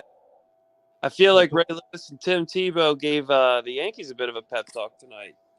I'm ready to run through a wall. So we go to the top of the 8th inning tomorrow at 11 a.m. 11:30 a.m. We'll have the football program show with ourselves around our table. We'll have we got 3 guests so far. We invited the 4th one. I haven't heard back if he will join us or not. Hopefully his picks are in when I'll check out the end. So Dahlbeck stays at first base here. We go to the top of the 8th inning. Yankees up by 5. Hopefully we get some more runs. We're joining us in this inning. Hey, What's going on, Michael? How you doing? Michael, what's good, going man. on, buddy? I'm glad to see you. Yeah, me too. Oh, got to turn the TV off, buddy. Or got to mute it. Yeah. Here's Judge. Not turning it off. I'll just mute it. He took a ball there. So he's ahead of the count, 1-0. Everyone in the lineup is kind of hit. Yeah, thank God Lonnie Peralta got out of that. I still think Clay Holmes got screwed on that pitch. It was definitely down the middle. It was a strike, and he calls it a ball. They should have been out of that inning, but at least they did get out of it. But it should have ended a lot quicker than that. A 2-0 count to Judge. Stanton on deck. He's 3 for 4 with a double homer hit. And here's the pitch. Call the strike. Wow, that was an outside pitch there to us, but 2 balls and 1 strike to count. It seems like it's never over in Fenway Park. Like you could have like a 10-0 lead, and the Red Sox just don't go down quietly. That's Right. thanks that feeling's thanks to 04. Yep.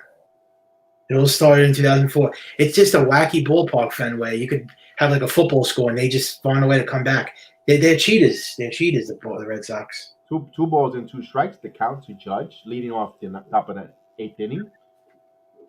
It's never like a big. You just can never feel safe with this team, right? You can never feel like a lead is safe with the Red Sox. I feel pretty safe. And here's the 2-2 pitch. Yeah, but I would like another run or two. Took a strike 3. Took it right down the middle. Looked at it. He policed it. Oh, that wasn't right down the middle. That was a ball. Did he call it a ball? I looked. No, they called it a strike. That was a ball. I want to see the replay on that. Remember? That was a bullshit strike. That was outside corner. It wasn't even a strike. Yeah, that was Give me a break. terrible. This umpire is a Red Sox fan. He was pretty consistent to start the game. That's what sucks. He was really consistent to start the game. Yeah, now he's giving all the calls to the Red Sox now. Here's Stanton. It's like it changed. Oh, and Cole had a good solid performance tonight. I think he was like, I don't know. I kind of think he's under the weather though, because he looked like he was like uncomfortable on the mound the whole game, even though he pitched well. But 1-0 count to he Stanton. made that one mistake. Ball is in the air to right field, and it's going into the stands, and he catches it. He caught it for the second out. Wow, tough play there with all the fans and all those yellow shirts. How the hell did he catch that? Oh my gosh! Nice play. It was a good concentration from the Hunter Renfroe there. Nice Renfroe, play. and nice catch. So who's going to pitch the 8th? Monty Peralta again? Well, you're up by so much, so 5 runs. Even though 5 runs in a blink of eye, you could be down. You could be tied in a heartbeat. Yeah, you don't want to spend the whole bullpen. I see Peralta going 8 or You the 8. have to use Chapman then in the 9th. Here's Gallo. I would still have to use my high leverage guys. Just don't use Chad Green. Please do not use Chad Green. Use Andrew Heaney. Yeah, okay. Here's the pitch. Yeah, he pitched a good game last time against the Red Sox. He only held them with 1 run. That's not going to happen again. That was a fluke. That was Andrew Heaney took steroids that night. He probably was using Spite Attack.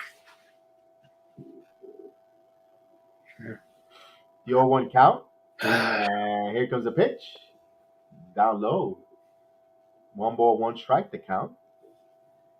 3-1 still. We go to they're in the 7th, top of the 7th inning with 1 out. The Twins are holding on to a 2-run lead, 3-1 over the Toronto Blue Jays. And here in Fenway, 2 balls and 1 strike. And Brandon is calling a Gallo home run. We have a prediction in there. Gallo home run. Someone said on the stream earlier that the Yankees, they just need to take 1 game. No, we need to take 2 out of 3 to sweep. That guy, Heel, said he's like we could take at least 1 game. I mean, is he a Yankee fan? Or 1 game? He's an Astro fan. He's an Astro fan. This ball in the air to center field. Back, but it's going to be held in the ballpark. Wow. She was so close. Brandon, you were so close, Brandon. I'm sorry, Brandon. There's been a lot of balls thrown deep to center field. Oh, he's a Red Sox. He's an Astro fan. I wonder why. Is that the one that came on camera that time? Yeah, the young man. I wonder why he said that. Yeah, he just wanted to ruffle your feathers, Mike. Yes, that's exactly what he wanted to do. We go to the bottom of the 8th inning. Gallo should have hit a home run, and freaking Stanton. Those should have been 2 home runs right there. But the Yankees gave up a few. They could have had a couple more runs in this game, but Fenway Park is not even a big stadium. I don't know why they can't hit home runs over there. Now, what you gotta like about tonight's game? Not that much strikeouts for the Yankees. You only got 1, 2, 3, 4 strikeouts, but they didn't. They weren't in a row. They came spread. Yeah, and every player's got a hit. So what can you complain about? Can we get like a shutdown inning, please? It's like every inning we never get a shutdown inning. When was the last shutdown inning we had in this game? They only scored runs in 1 inning. Yeah, but like it's always a So, struggle with this. What's With the the 8th inning? So 6 innings so far have been shut down. I like Brandon's. well, I hope we get a shutdown in the 8th and 9th. It seems like it's asking for a lot with this team, but Yeah. This is what makes Michael Michael. This is what makes him hilarious. well, I'm Michael positive. would definitely be Eeyore. I said we were going to win. I didn't say anything No, bad. I know. I just think no matter what, you seem sad. I'm not sad. I mean, just, so we're gonna get goofed on. You're gonna be called Tigger, he's Eeyore, and I guess I'll be Pooh, because I'm the chunky one. Well, I got some padding to myself, big guy. Yeah, but Brandon says was watching a Disney Channel movie. Well, Brennan, if you're not going to come on tonight, we don't ever want you on. yeah, he never comes on. We want you on whenever you feel. course. Whenever you guys are ready and have the liquid courage in you. I never saw somebody that talks so much and never wants to come on. It doesn't make any sense. They'll be on. You gotta give it He's time. afraid. I don't know about that. We'll see. Well, the stream is there. We got Lamario came on, and he's the 50-year-old going to be 16. He came up, and Jerome told us that they're up 3-1.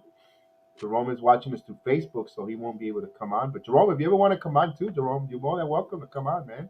Should get some females on here. You need some water, Mike. I was actually already drinking water already. You need some water. Yeah, it's hot. Yeah, that's why.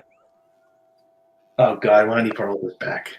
Down to the itty bitty. Aaron Boone loves his little cronies. Here's Peralta still for Down to the itty bitty gritty. Peralta dealing of Sander Bogarts 0-1. Will this be a shutdown inning in this inning at least? I mean, this is the heart of the lineup. So here's a pitch. One ball. yeah, and then the ninth would be the bottom of the order, right? So they could have an easy 1, 2, 3. Yeah, especially if Peralta goes out here and he has a 5-run lead, goes in there and gets out of this, you know, that's a big feather in the cap for Boone. I kind of don't like this move from Boone. I know it's a 5-run lead, but why would you use Peralta for multiple innings? I don't know. I don't like this move at all. I hope it really pays off, but 1 ball, 2 strikes. if he gets out of this, then I won't complain. But I mean, Peralta's kind of shaky. I mean, he's like, Yeah, he's had a few bad outings, but he was really reliable for the Yankees for a good bit there. oh, yeah, it was a good trade. You had Mike Tauchman. Mike Tauchman turned out to be a disaster. I don't think he's even playing anymore. I know he got traded to the San Francisco Giants, but he got cut. I think he got released. Yeah, he's a bum anyway. And Well, this yeah, ball is he grounded to could- Glaber. Glaber fields and fires for the first out. So a soft hit here to Glaber, and quickly the threat is out. Is 1 quick out. Nice. Scoring at home 4-3. Yeah. Well, so far so good. We need 2 more outs. And the San Francisco Giants up 6-2 there. They're trying to. Yeah. They're going to go for their 100th win tonight. Wow. Yeah. Well, was Wandy Peralta good with the Giants? I mean, he was like subpar, right? He was subpar. Yeah, but he did really well with the Yankees for a while. Yeah. I mean, and so with Clay Holmes. Clay Holmes wasn't good with the Pirates either. He was great.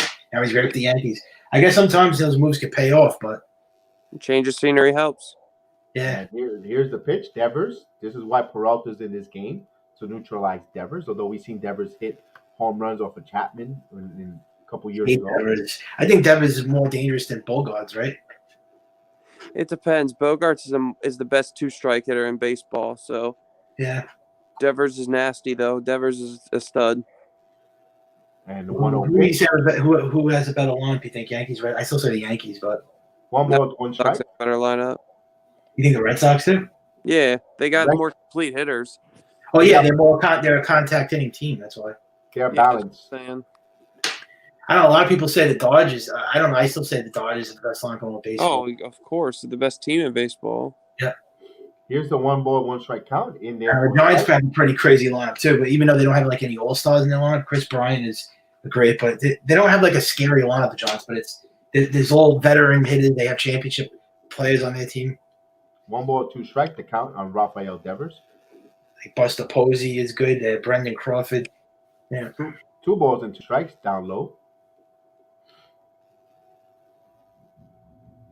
Toronto Blue Jays got a pretty good. I don't know. I think their lineup's kind of overrated. They're like hyping up the Blue Jays lineup. I mean, it's good, but I'm not scared of the lineup. Here's a 2-2 pitch. This ball is grounded. Well, right to Gio. Gio gobbles, fires in time for 2 quick outs. If you're scoring at home, it's 6-3. Shortstop to first base. And Gio's look smoother at shortstop, Kev. it looks good. And Chad Green starting to warm up for the New York Yankees. Look, he's coming in the ninth. And we got J.D. Martinez coming up. I don't know why would they bring in Chad Green? Are you kidding me? He cannot close Chad Green. Don't do this. Just bring Chapman in. Chapman's been good. It's not a closing situation. Yeah, but he's not good in. He's blown games in non-closing situations. Green. If you can't bring him in a 5-run lead, you never. He blew it against the Astros. He blew a 6-run lead against Houston. Don't you remember that game? In Houston, he blew. That's one game, dude. He did it like 5 times this year. If he blew 5 6-run leads, he wouldn't be on the team anymore. He did. He blew it against the Red Sox like 2 months ago in Fenway. They had like a 4 or 5 game lead against Houston, and the Mets too. Oh, he blew it against the Mets. So that's like 3 games. Here's the 1-0 pitch. I don't trust Chad Green. He's the worst reliever in the bullpen. In there for a call strike. 1 ball. He's 1 worse strike. than Andrew Heaney. It's a tiebreaker. It's the truth. I'm not. And Chad Green has good numbers, which I can't believe, but he should have like a 5 ERA. How does he not have a 5 ERA, Chad Green? Do you want Sal Romano? Sal Macaroni Grill Romano? No. I actually rather have. No, I was gonna say. Let's throw Heaney in there and see how quick Michael takes. Chad Green is as bad as Nick Nelson. Oh my God! Hey, speaking of someone who changed the scenery, done really well. I'll tell you this after the 2-1 pitch, and here it comes down. And you know Nick Nelson's terrible. Luis Cessa has a unbelievable ERA pitching. Oh, there's a really bad. I've got an echo going on. I think it. Mike, do you have headphones, Mike? No, I have my TV off. No. That's not. Echo is in like sometimes if you use StreamYard without headphones, an echo occurs. 4-4. So now you got to run around with 2 outs. Yes, I didn't want to bring Wandy Pearl then. He got 2 quick outs. And this is J.D. Martinez. Maybe they pitched around J.D. Martinez to go against the lefty Verdugo. You lost a bet, Mike. Positivity. All right. Got to remind him. Okay, I losing the bet. I'm happy that they won. Hold on. You're 8-3. Great game so far, and you're down in Wandy Peralta. Oh, he left. He'll be back. He said he'll be back. Yeah, of course. He got kicked, probably. That stupid StreamYard. He said he'll be back. He told me that just now. He said, I'll be back. Here's a pitch foul out of play. So it's a lefty-on-lefty matchup, so they intentionally walked J.D. Martinez to go out against Verdugo, who's a left-handed hitter. Smart move. Absolutely. This is when you could take a chance there and not let J.D. Martinez. Also, you're setting him up for tomorrow. He gets a hit here, he starts feeling good, and he carries over to tomorrow's game. So you don't want that. You neutralize him. You try your best. I'd take my chance with Verdugo over Martinez any day. Right. You don't want him. And here's a ground ball to short and inning over. So no harm, no foul. So we go to the 9th inning. Yankees up still. And no runs. No hits because there was a walk. Left one on base. And we'll go to the 9th inning. 8-3 game right now. So hopefully Michael comes back and finishes off with us here. You know what it is, too. It's Lamario's birthday weekend, so hopefully it's a good birthday present to the young lad. He'll be tomorrow all over Universal Studios because he flew in yesterday. Tonight it was probably just a night out in Orlando. He's probably going to Old Town or Disney. What's it called? Not Downtown Disney. They changed the name of it to Downtown Disney. And he's having fun there. Either there or Old Town with all the carnivals. And then tomorrow he probably goes to Universal Studios tomorrow. 3 hours to go? Absolutely. Good for him. Oh, yeah. I told him, make sure when he goes to Universal Studios, he has the Donut King donut. Look for the Simpsons donut. It's really big. They're fresh. They're good. They're delicious. I think if I get up early enough, I'll go to Donut King and get my wife a dozen of donuts just to have for her. And the kids and my sons, because they love the Donut King. Whoa! You got to ship some to PA now. Come on, don't leave your watch along co-host out. Come on, man. Well, aren't you coming think they'll down? Make the trip to PA? I think they'll make a trip to Marco Island. nice runaround out of that. So we go to that night, and guys, if anyone wants to join us, feel free. Don't be Yeah, shy. come Come on, on, we Brennan. want to say hello to everyone. Even if it's for 3 outs or a couple innings, pop in, say hello, see you guys on camera. You could block your face if you don't want to. And come Who on and hides talk. worse? Who hides worse, Brennan from the camera or Mike from the positivity? Wow, that's a toss up. Right. And I can't wait for Robert Parr to join me on a play by play because I'm leaving it all whole game with him, just me and him. I can't I wait for need a Robert guest Parr. appearance on that. Yep. I'm definitely waiting for him to give me the green light. And anyone, Tracy, you're more than welcome as well. You're more than welcome. I am Heel was on earlier, was on last stream. Again, I know you're not the Yankee fan, but you're welcome to come. It's open for everyone. As long as you're respectful, like you were, and everything went well. Come on board, join us for the last few outs, and this is what it's about. It's not, it's a fun atmosphere. AB as well. AB always one of the first ones in there for a strike. And then we were back in And action. Here's Gleyber Torres. the North Carolina, Billy Ward. Billy Ward. yeah, Billy Billy Ward. Ward. He didn't get to really say any much because No, Graveyard was that's messing right. around. Don't feel afraid, Billy. Come back on, buddy. Yeah, Billy, we definitely wanted to. We saw you for a brief moment, and we would have loved to. Oh, wow, you're eating my favorite cheesecake. Ah, is it what kind of cheesecake? Pumpkin Oh, cheesecake? Oh man, you got me that's going my there, Tracy. favorite, man. Not pumpkin, but I'm a huge cheesecake. Me Yo, in too. Maryland, Cheesecake Factory. One Always, ball, every two. time we go see Sammy's family, we got to go to Cheesecake Factory. 1 ball, two strike the count. I got a story with the Cheesecake Factory, but it's gonna take a bit. It's a good one. It's a Yankee related too. I wish my wife would come on camera to verify it. 1 ball, two Oh, strikes. the Jedi's wife's got to come on one of these times. She doesn't want to come on. 1 ball, two strikes. I'm This just- ball is live for a base hit up the middle and run on first. When I was at the Cheesecake Factory, it was 2003 or 2003 or 2002. 2002, right? If I'm not mistaken. 2000. It was February 14th. Aaron Boone hurt his knee, and he was out for the season. So oh, here we are in Westchester County, Cheesecake Factory. The line was ridiculous because it's a Valentine's Day. You can't go to the supermarket to the restaurants on Valentine's. So we're waiting, and I'm got the maitre d, and I'm Joe Blow. I need the stupid beeper. Here comes this little short guy, going a little baldish, going in to ask for a reservation, and I look at him, and then the lady goes, the lady was nasty there. She goes, you got to wait 2 hours. So the guy turns around and leaves, and I go to the maitre d, and I gave her a really, I was nasty. I said, you don't know who the heck, and I cursed. That is no. That's the general manager of the New York Yankees, and you're telling him to wait for 2 hours? That's Brian Cashman. Brian Cashman with his wife and his daughters at that time before he got divorced. He had his three young little daughters, um, and he was on the phone. And here's the pitch, foul out of play. So we go into the outside of the restaurant with the little beepers that they beep you when you go on to eat. So Cashman's on the phone, and he's talking. Get me Boris, and he's talking to Boris. oh He no. made the A-Rod trade in my presence with my wife and a couple Yankee fans. And then when he caught off the phone, he took the phone off and he goes, and we saw it, or we heard rumors and go, is it true? And he goes, he gave us that stupid smile and go, and was wow. And then he turned around with his wife and daughters. They had the beeper, and he went to, I guess he went to Dillard's or whatever Macy's, whatever superstore was there. But we stood there because we were hungry. So here we are, sitting. Then we finally get to see it, and we're sitting face to face, table to table, face to face. Our eye visions to see each other. And the bar has ESPN on with the big screen. All of a sudden, breaking news, breaking in, and they announced the Raybot trade. So I looked at Cashman, and he looked, and we smiled. Just like one moment, I could say, starstruck a little bit. Here the runner goes, and Gleyber steals the base. Oh, he got off the base, so he's out. So he overslid. So then everybody in the bar that was there in the Cheesecake Factory looked at Cashman. They finally showed the picture of Cashman with the trade.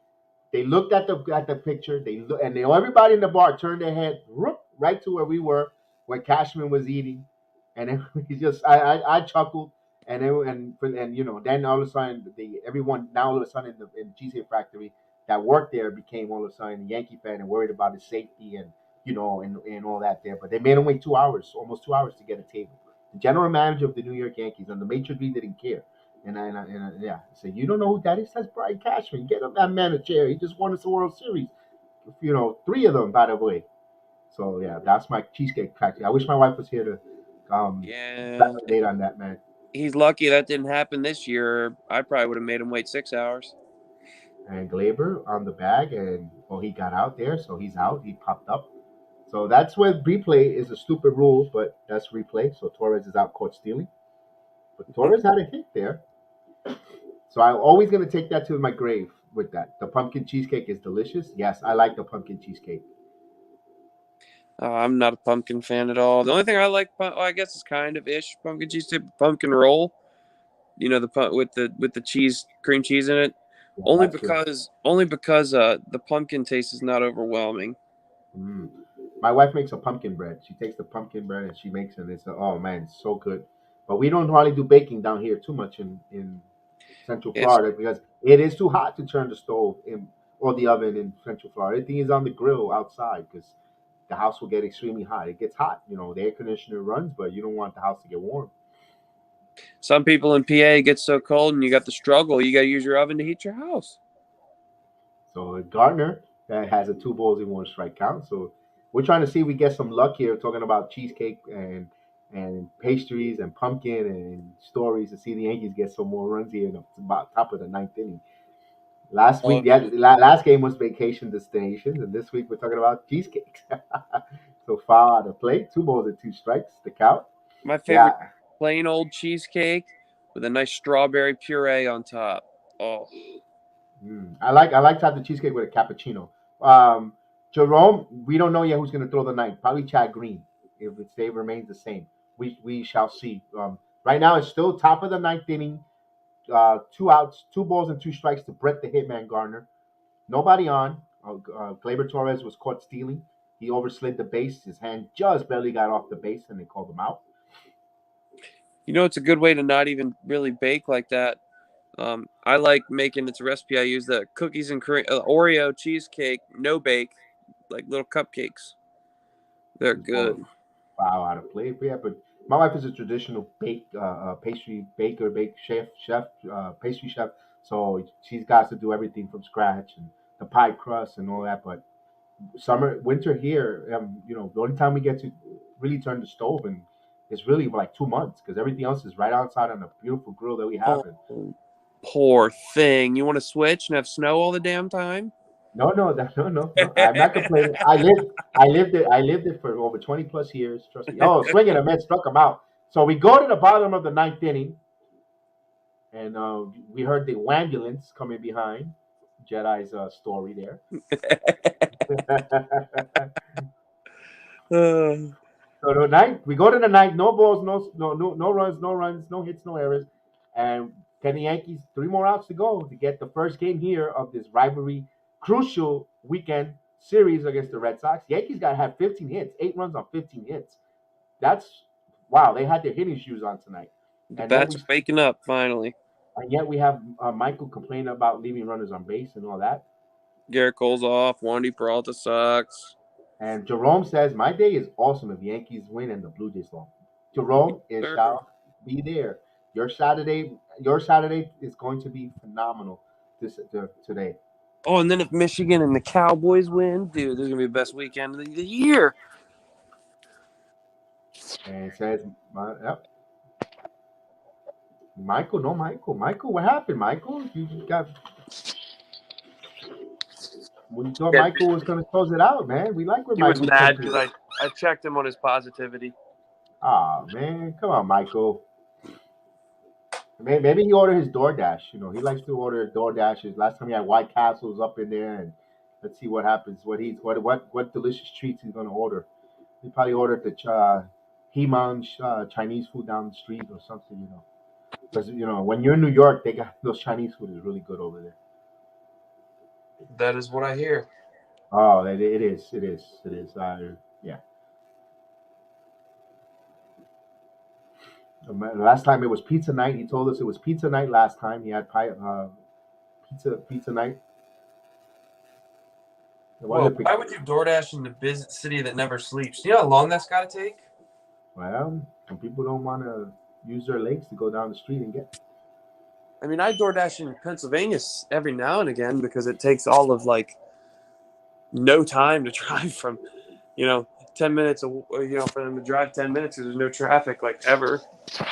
That's the same here in Central Florida. It's close by, so you could, you got everything is driving distance. So you motor it down here in Orlando, you order DoorDash. But I never use. My son uses DoorDash. Usually, I'm too old fashioned. I like to go to the store and get it, check my order, look at it. I don't have to. I don't have to worry about the delivery guy picking on my onion rings. Here's Chad Green. Chad That's Green. why Michael left. He had an anxiety attack because Chad Green's coming in. And yeah, 3 hours to go. Come on, New York. Yes, Tracy, we're definitely with you on that. Here's Green, swing and a miss, popped up actually. Sorry, it looked like it was Kyle Yashoka take off his mask. I'll play for a strike. So we're in the 9th inning. Yankees up by 5. They got 18 hits tonight. That's a nice piece of. Let's go. Yes, indeed, man. Let's get it. I'm so happy. Oh yeah. I'm looking at the score. They go to the bottom of the 8th inning, 3-1 Minnesota. Let's go. So they're gonna 3 more outs away from the Twins to lose their game. Here in Fenway, 0-1 count here to Renfroe. Here's the pitch. Popped up, foul. So quickly 0-2, Chad Green. If Chad Green could get back and get back to form, although last outing he was really good. Prior to that, he wasn't. Although this Chapman starting to warm up. Just in case. Here is 0-2 count to Redford. Green, the righty. He's ready to deal. This ball is popped up. And is it going to go out of play? It has. So it's foul ball. We'll do it again. 0-2. Man, need to finish it, bro. Yes, indeed, man. We want to get this win and dare I say, gain of ground everywhere. A gain of ground on the Red Sox, gain of ground on the Blue Jays, maybe. And who knows, maybe even Seattle. It could be an all-winning night tonight for the New York Yankees. Here's the pitch. 1 ball, 2 strikes. So he tried to see if he chased, but he didn't. Yeah, you always got to try that. You got to keep the hitter honest. Absolutely. You want to see they get themselves out first. Sure. 4 pitches right now for Green. We're trying to close out the 9th inning with a 5-run lead. And trying to get Green back on track because you're really going to need Green out of the bullpen, despite the fact you might not like him. Here's the pitch. 2 balls and 2 strikes.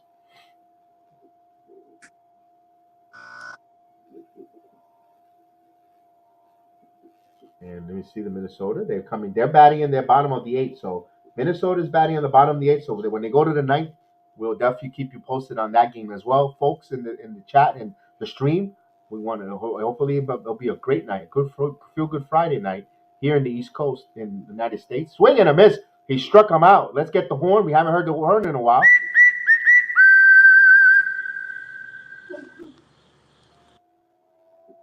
All right, 1 out to go. 2 more outs. Red Sox down to their 2 more outs. Here comes Christian Velasquez, unless they pinch hit for him. Normally they pinch hit the catcher. Let's see. No, it looks like Velasquez will bat for himself here. Yeah, no points. Game's over. So AB's probably super ahead because he's telling me 1 away. Hopefully, let's see. Here's the pitch. In for a ball. I doubt it because I'm on cable. No, I got it. I got what he means. 1 away. That's what he means. 1 away. 1 out. 1 out. That's what he means. I misread that. And we see Francisco Rodriguez probably be the pitcher tomorrow night or tomorrow afternoon at 4 o'clock. When the game starts at 4:05, we'll be on the air up for a ball, 2 balls and no strike. Velasquez 0 for 3. It's going to be interesting to see the sun field, the outfield, the way the sun plays is going to be an effect on the Boston game tomorrow. We'll shall see that. Hopefully, there's no rain in the forecast. Here's 2-0 count And here it comes. Foul back out of play. 2 balls and 1 strike. The Yankees are not going to see Chris Sale this series. He pitched last game against the Mets. And I think they might not even see Francisco Rodriguez. I'll see who's the pitching matchup. I know Nestor Cortez goes for the New York Yankees tomorrow. And 2 balls and 1 strike.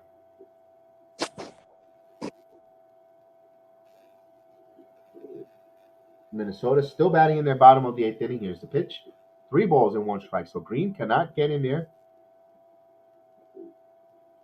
It says it's not going to rain. They're going to get all the games in. Okay. And sorry it had to go before. Okay, no problem. Hey, when nature calls, nature calls.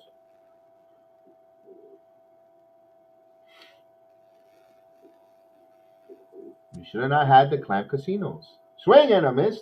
3 balls and 2 strikes.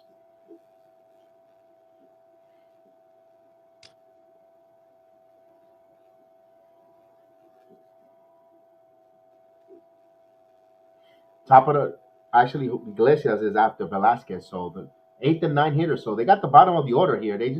Yankees just gotta really get 1, 2, 3 and get this over with. Get this game over with, and make us all happy here. And here's a 3-2 pitch. Walk them. That's the last thing you want to do if you're Chad Green. Put some runners on.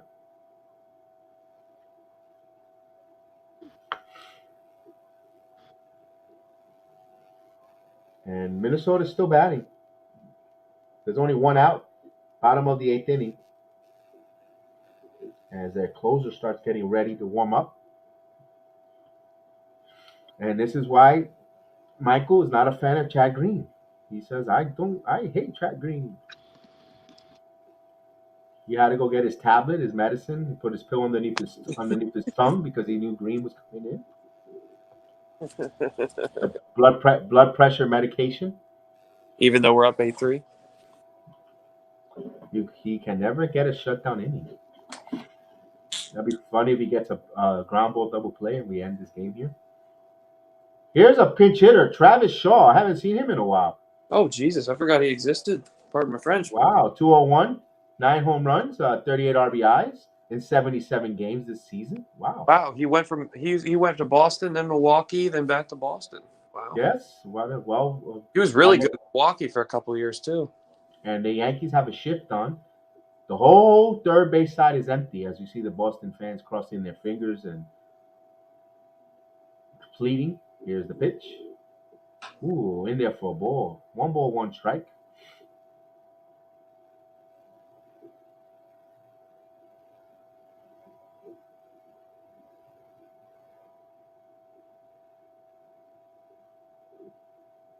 One ball, 1 strike count.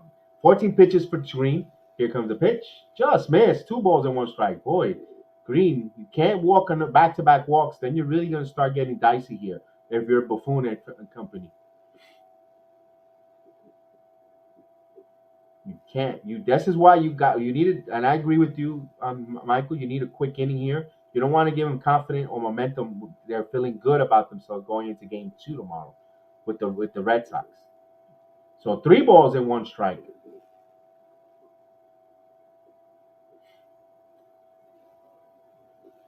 It's a big pitch here. 3-1 count. It's a big pitch. Because then you got Kike Hernandez in the top of the lineup again.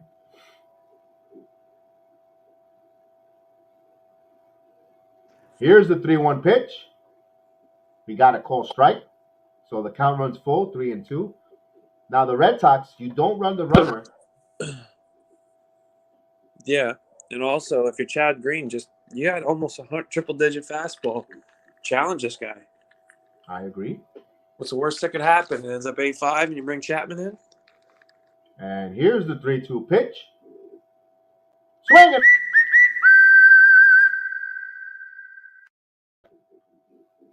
Got him. 2 outs. As the Yankee fans in Fenway Park celebrate and rejoice. We're still 2 outs. We've got 1 more to go, guys. Green just challenged him. He took your advice, gave him good old country fastball, and here you go. And Michael still is complaining about Chad Green walking that batter, not having a clean inning.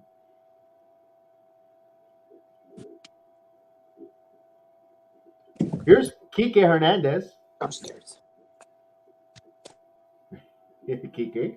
Here's the pitch. In there for a call strike. So Green might have found his groove here. And a stolen base in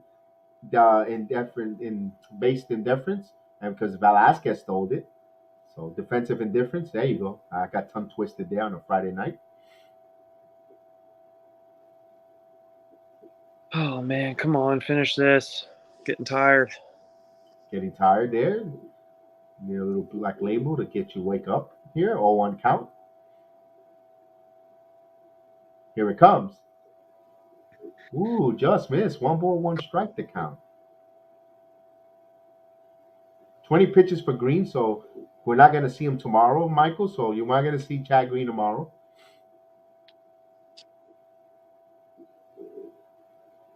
Yeah, probably won't. And here's the pitch. Popped up. Once it comes down, it should do it. Judge under it. He makes the catch. Ball game over. Yankees win. Duh! Yankees win. Woo! Music to my ears. Yes, indeed. We'll stick around for the Toronto Blue Jays and Twins game. There's 2 outs, bottom of the 8th inning. 2 balls and 2 strike count there to see if we picked up a game. But the Yankees win. Tracy, good night. See you tomorrow. Yes, absolutely. And then hopefully one of these days you come on with us and say hello and join us. But hey, enjoy that cheesecake. And hopefully it's kind of late for a little coffee or a little cappuccino, but enjoy it. Maybe a glass of milk. Tracy, again, have a good night. Enjoy it. And A and B, ball game over. Yes, indeed. Good game. Let's go Yankees. Yes, indeed. We're only 1 game out of the top of the wild card standing and probably 2 games on the second. We shall see. We shall see. Because right now Minnesota's still batting. Oh, you're welcome. You're welcome. You're graciously welcome. And we shall see where we go right now. So 3-2 count. The batter is Miguel Sano, and he walked him. He walked him. So runner on first with 2 outs there in the Minnesota game. We shall keep you brisk up to date with that. And we'll do a little bonus here before we say goodnight. And because tomorrow we have a long day for all of us. But Z, if you need to go, and that's fine too. But I know you said you were a little under the weather, tired, but that's okay. But you could might as well hang out here for a few. Yeah, I'll do my best. We'll see what happens. So right now, Nick Gordon is coming up to bat. He's 1 for 3 for the Twins. Runner on first is Sano. Not a lot of speed there to pitch. There for a ball. So I can't believe I'm actually doing a Toronto Blue Jay game. Desperate times call for desperate measures.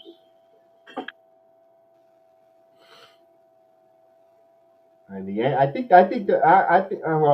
Toronto's such a good offense. Anything can happen. Here's the pitch. This ball is in the air into center field, and that should end the inning. So they go to the 9th inning. 3 outs to go. Yankees could pick up 2, be on 2 games above. End up with 8 to go. We shall see. Yes, sir. Yes, sir. Ooh, baby. This is interesting. This is interesting.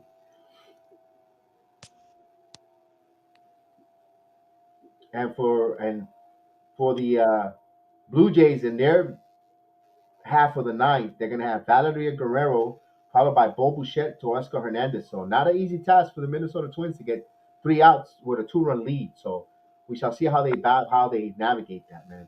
Who's the Twins closer? It's going to be Taylor Duffy. Oh, God. They sound like Michael there. Well, that's warranted. Taylor Duffy's horrible.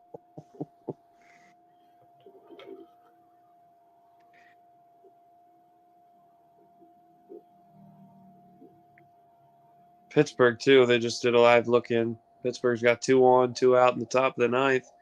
Losing 8-6 to Philadelphia, if anybody cares. I want to see Philadelphia win that division. I hate everything Philadelphia. Wow, but I do. But I like Joe. Yeah. You know what? I thought about that. I'm like, why am I like for that city? Full Philly. It feels like a second ago the Yankees were a game and a half behind the Jays. Man, Was it 1 second ago? It was really, literally. The sky was falling, and then they took care of business against the Rangers, and then they so far are taking care of business against Boston. And the Blue Jays are not taking care of business. That's a young team for you. They don't know how to. They haven't been to the playoffs just yet. They don't know how to win. So these games they're a lot tighter than the Yankees are. Because at least the Yankees make the playoffs. So there's still a commercial break. Thanks for hanging on in there. Those that are hanging on with me to see if the Yankees pick up a game here. But thank you for everyone that also has. I know it's already it's going to be 11:15 Eastern time, and I appreciate you guys that are hanging in there. I know it's a Friday night, and I appreciate you. I know we're going to be back on the air tomorrow again for us at 11:30 for the football, but those that want to join us for the baseball watch along as well, definitely appreciate. And we'll be back on 4:05. So 4:05 comes quick. So here, no, Alex Comey is coming in to close the game out. But Duffy pitched the 8th inning, so Alex Comey coming in. That's better. Alex Colomé is a lot better than Duffy. So Yeah, I agree. And no, that Bo Bouchette looks like the little that prince from Shrek. Hey, Copper, what's going on, man? Salute. Welcome aboard. I hope you enjoyed the Yankee victory, or if you're a Red Sox fan, apologize. Sorry that we beat you, but either way, welcome to the program. Salute to you. Hi, how you doing? Where are we coming from? What city? What nation? We appreciate you having here. We always like to salute everyone that comes on. We read everyone's chat. Okay, you're a Red Sox fan. Okay, you got the one in the game lead, but salute to you though. Salute to you guys. And you guys been a tough fall for the Yankees. One out reported. The Guerrero grounds out. So 2 outs to go. So despite you losing to the Yankees tonight, you're benefiting from the Minnesota Twins as well, beating or ahead of right now on the Toronto Blue Jays. Oh, we got a Patriots fan and Red Sox fan, a Celtics and a Bruins. Wow, no. you're fully invested in that lobster roll. And salute and respect to you and your team, even though it's a rivalry. You guys have been a great organization. Awesome. I was just in New Hampshire a couple of weeks ago. So good, great state. Awesome place. Beautiful place to be. Very, we like it a lot there. It was my first time. But yeah, it's probably going to be Boston and New York in the wild card game. What more could you ask for? Well, I definitely agree, and then we're definitely gonna hope this is the beginning of a good friendship between a good friendship rivalry with you, Cooper, because we're Knicks fans and we're Celtics fans, so we open up the season with each other. We definitely invite you to come on and bombard our channel, Knicks Real Talk. We have another channel about Knicks, but you're a Celtics fan. When opening night comes, you're more than welcome to come and just bring that Boston Celtics fanship over to our channel. We're definitely gonna like that. We like when to talk. We had Atlanta fans, Hawks fans. It was not much, but they came on in the playoff series, and we went. We were very respectful. I want to treat others the way I want to be treated, so I treat everyone with respect, and so I could receive that same way. So, from us here in our channel, we'll respect. You're a Red Sox fan. I'm a Jet fan and a Giants fan. So I know you're the Patriot fan. So I know we go back and forth with that too. You just beat my quarterback looked terrible with 4 interceptions.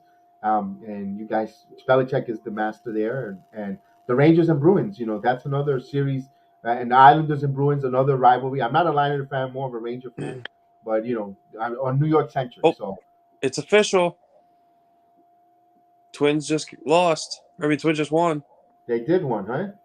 Yeah. I got 1 out to 2 outs here with Oscar Hernandez, but if you say it is, I apologize. No, that's okay. That's okay because I definitely we got a long day tomorrow, so that's all. And then Byron Buxton caught the ball, so. And on September 18th, I wanted the Red Sox to game against the Baltimore, and the Red Sox won 9-3 on September. Oh, you had a good time. Good job there. That's not a long trip to Fenway Park, right? From your neck of the woods, probably what, 45 to an hour ride, maybe. Depends on what part of New Hampshire. Depending on what part. Okay. No, that's good to always. It's good to meet different people from all the different parts of the country and different parts of the world. We have people here from the Philippines that joins us. Jerome Peralta.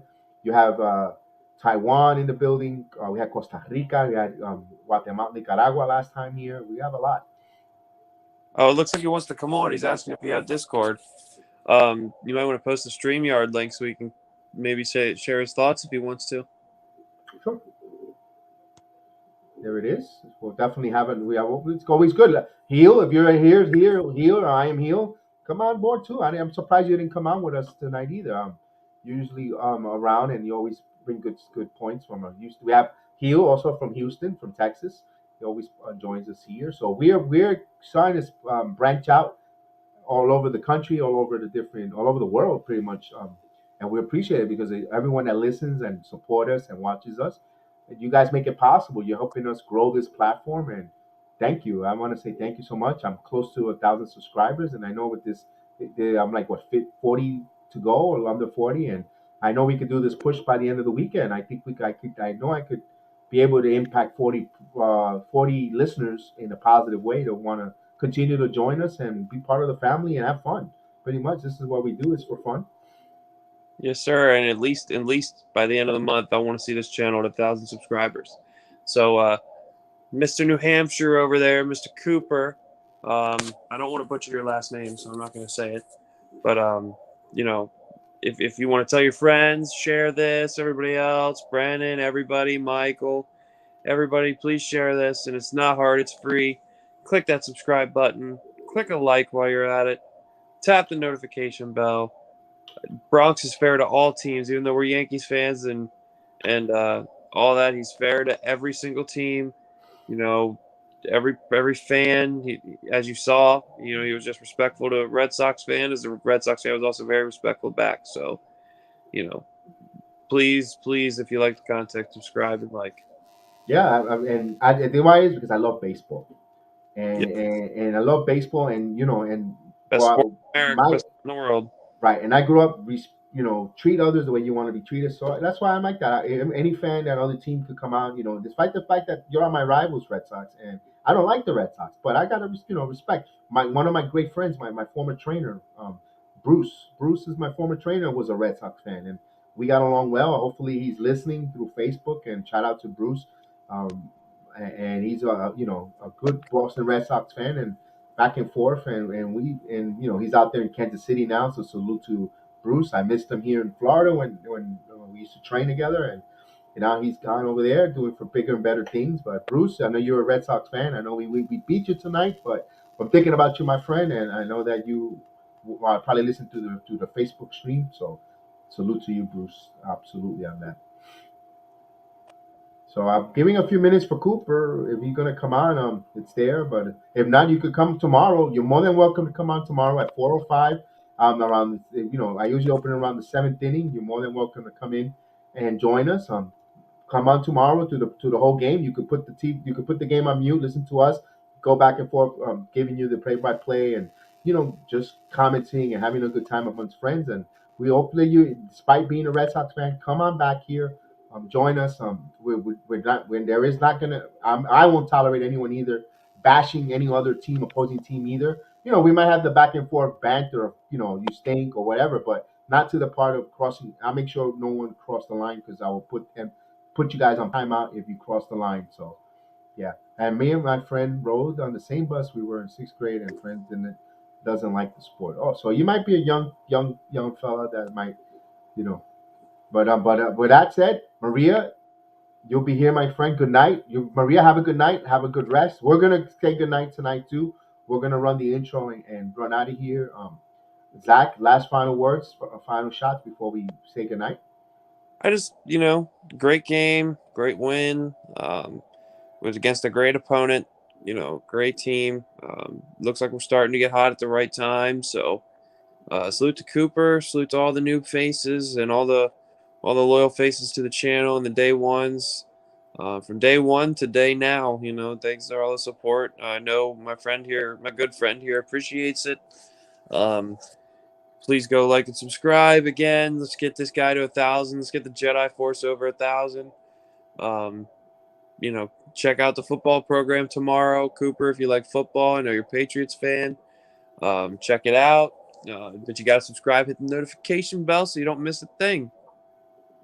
Yep. With that said, guys, you guys have a beautiful, blessed night, a beautiful, blessed Saturday afternoon or early, lunchtime. It's gonna be 11 a.m. in the Philippines and Taiwan, and good afternoon there in Sydney, Australia. For you guys, have a beautiful, blessed evening. Get the night sleep, rest. We'll be back at it bright and early. And from Ron Sports Jedi Network says, so long. We'll see you next time. And Evil Empire has risen, so the Evil Empire takes the first game. If you would join us.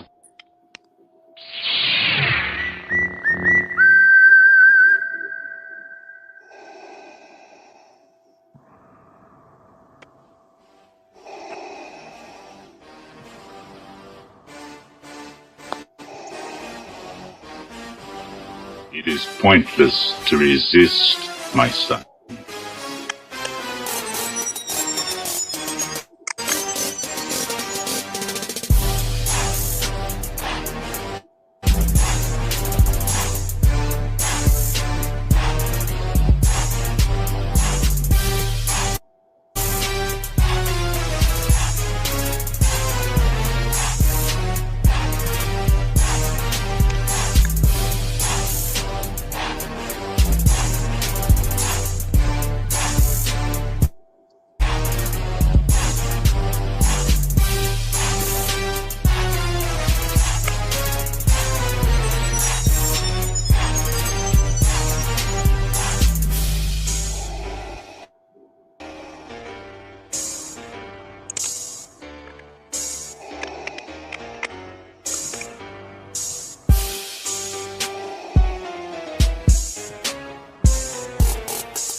You don't know the power of the dark side.